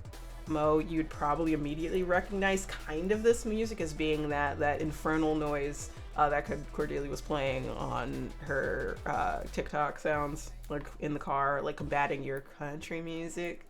But you're just like, hey, country music, like the professional, like keep it together. Yeah, this loud noise is grating on the ears, but hey, the kids like this, I guess. And then, of course, that's when Damien, Ezra, and Cordelia make it as well, I believe. So that happens as the music is blasting. Sounds amazing, awesome. This actually, I'll just do this as a zinger. Foxtrot, you're downstairs. You're like, okay, I guess I'm waiting for people down here, right? And you're just kind of looking to the front and stuff like that. Polly Pocket, like you do not recognize who that is at all, because like they look clearly different, right? They're not a regular, but like a person I know, right? They look very different. But you do see someone in the crowd that looks like someone that you just met not that long ago. Like white hair and pale skin and edgelord vibes is very clear in the back of the backmost corner. And they're talking to somebody.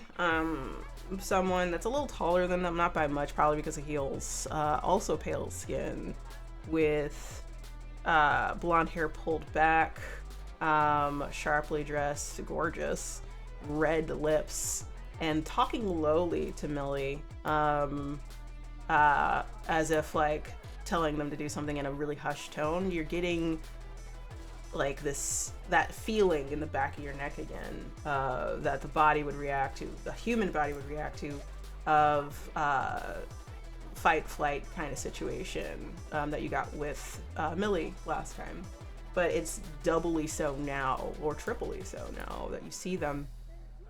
You can't hear what they're saying because the music is boosting and pumping, but like, yes, what is it? What's good? Can I use Simon Says to interrupt their conversation? My goodness, 1 second. Simon Says. Who are you doing Simon Like Says just with? grabbing the nearest person. Just grab the names. Yes, totally. Oh, do it. Have fun. Big money, no whammies.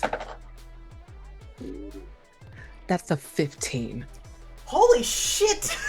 I love when that happens.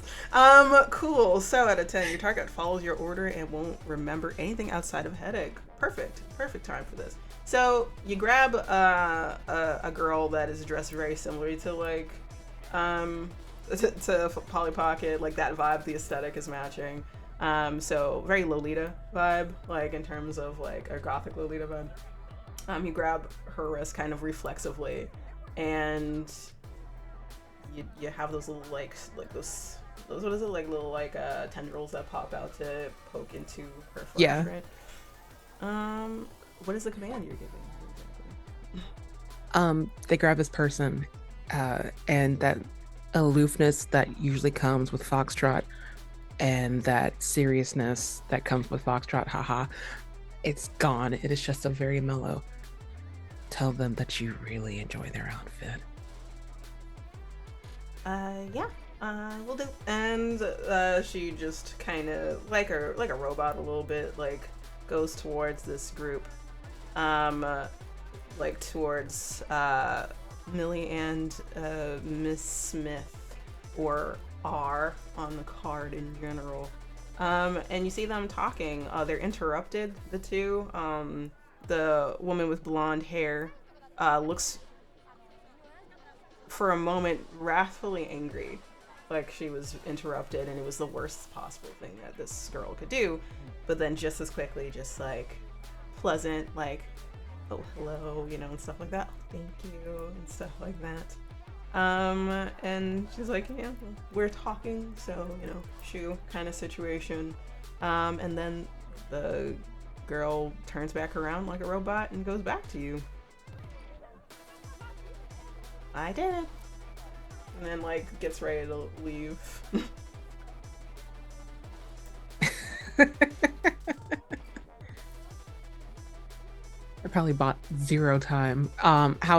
What's the dynamic now between them? Millie looks like as soon as that conversation happens, Millie dips out from this woman essentially. And just as the woman gets ready to continue the conversation, it's like, oh, for fuck's sake. But it seems like you interrupt whatever was happening. If you were trying to gauge the temperament of the conversation, it seemed very much like Millie did not want to be there, but had to, and is now putting off more time from talking to this person by blending into the crowd, because immediately after that girl does that, Millie just fades out into the crowd, and you can kind of see them before you lose them again. Okay, well, that's good enough for me in character and now. Awesome. So as Millie fades into the crowd and everyone's here, because I have my zingers, it's me you're talking about, we go to the core, the infirmary, essentially, where Theo is unconscious. It looks like his glamour is kind of coming back, but he's a little out of it. He's trying to wake up. And Aurora is like sitting next to him. She's been taking calls, so she has like a laptop there next to him, like, and just typing away. Like very focused, not as like hard ass as she normally is, but like she is still being curt with people in terms of like telling what they need to do and giving that sort of detail. He's turning to her as one of his eyes opens before the other one, and again, his glamour's going back in place, and she notices that he's waking up, and she's like, "Are you okay? That was a really dumb thing for you to do. I'm just letting you know that." He just kind of barely lifts an arm, like, "Shut up." Essentially, like, "Stop." In an croaking voice, he says, like, "Where's my phone?" And she's like, "I think someone took it. I don't remember who it was. Why?" He's like, "Dollmaker's journal stuff is on there. And we're compromised right now."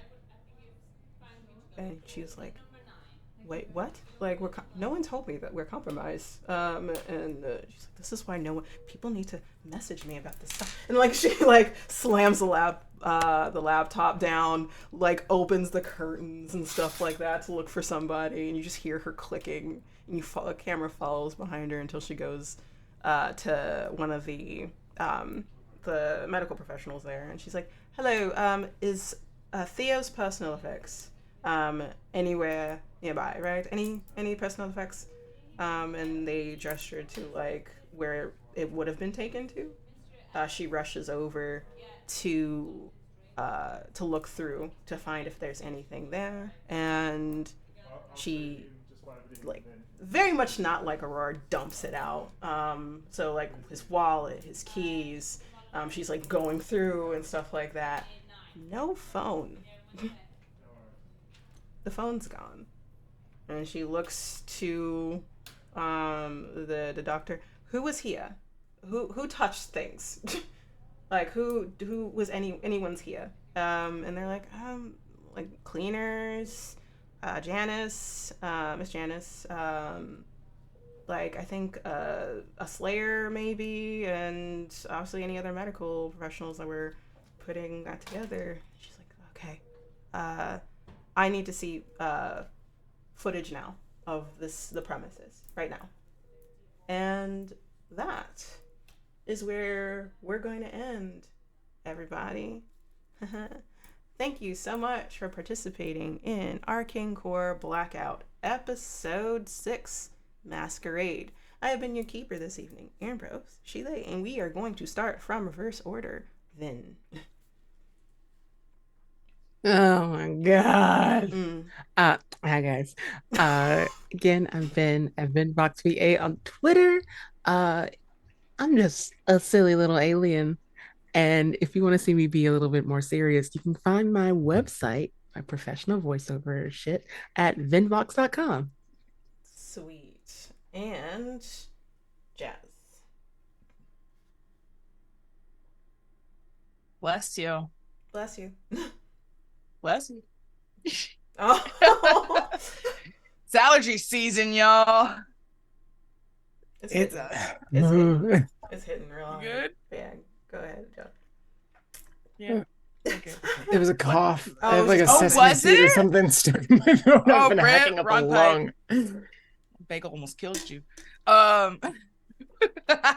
What up? I'm Jazz, also known as 𝚘𝚘 on the everywheres except for Instagram. On Instagram, I'm SilverStarSoul, SOUL, because somebody took my username. Please give it back, Instagram. I'm not currently in any other projects, so if you want to see me do stuff, I hang out here on Other Side Studios. I also hang out on Queen's Court Games and Girls Run These Worlds and anywhere else who will have me, because I might be a little bit obsessed with TTRPGs. It's fine. Don't worry about it. We all are. I own up to this addiction of mine. And then next, Iris. Hello, my name is Iris Wyndham. And my pronouns are she, they. I'm playing Cassandra Blackwell, aka Cordelia Bennett, the mundane, pronouns she, her. You can find me on most things such as Blue Sky, Twitter, Instagram, etc. at Iris Wyndham VO. I don't post often, but I do often retweet casting calls and things. So yeah. Awesome. Cool. And Calamity. Hello, everyone. You can find me all over the internet as Hey Calamity with 3 Ys at the end. I do TTRPG stuff. I do writing stuff. I do all kinds of things because I'm a big old nerd who loves storytelling. If you want to see what I'm doing right now, just check out my what is it called now? Twitter. Twitter, all the Twitters. Check all the Twitters. There's like 4 Twitters now.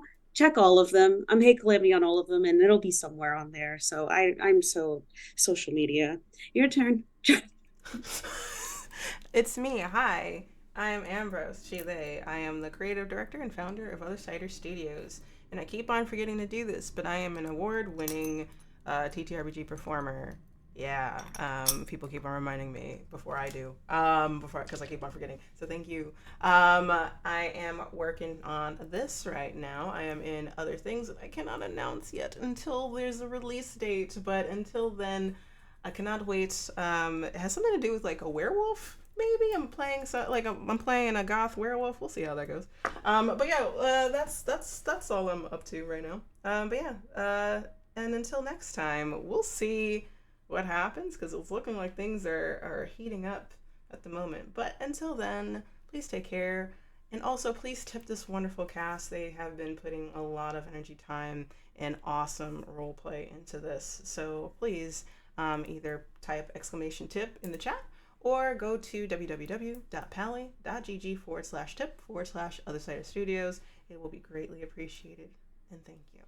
Have a wonderful day, and this has been episode 6, The Masquerade. So take care.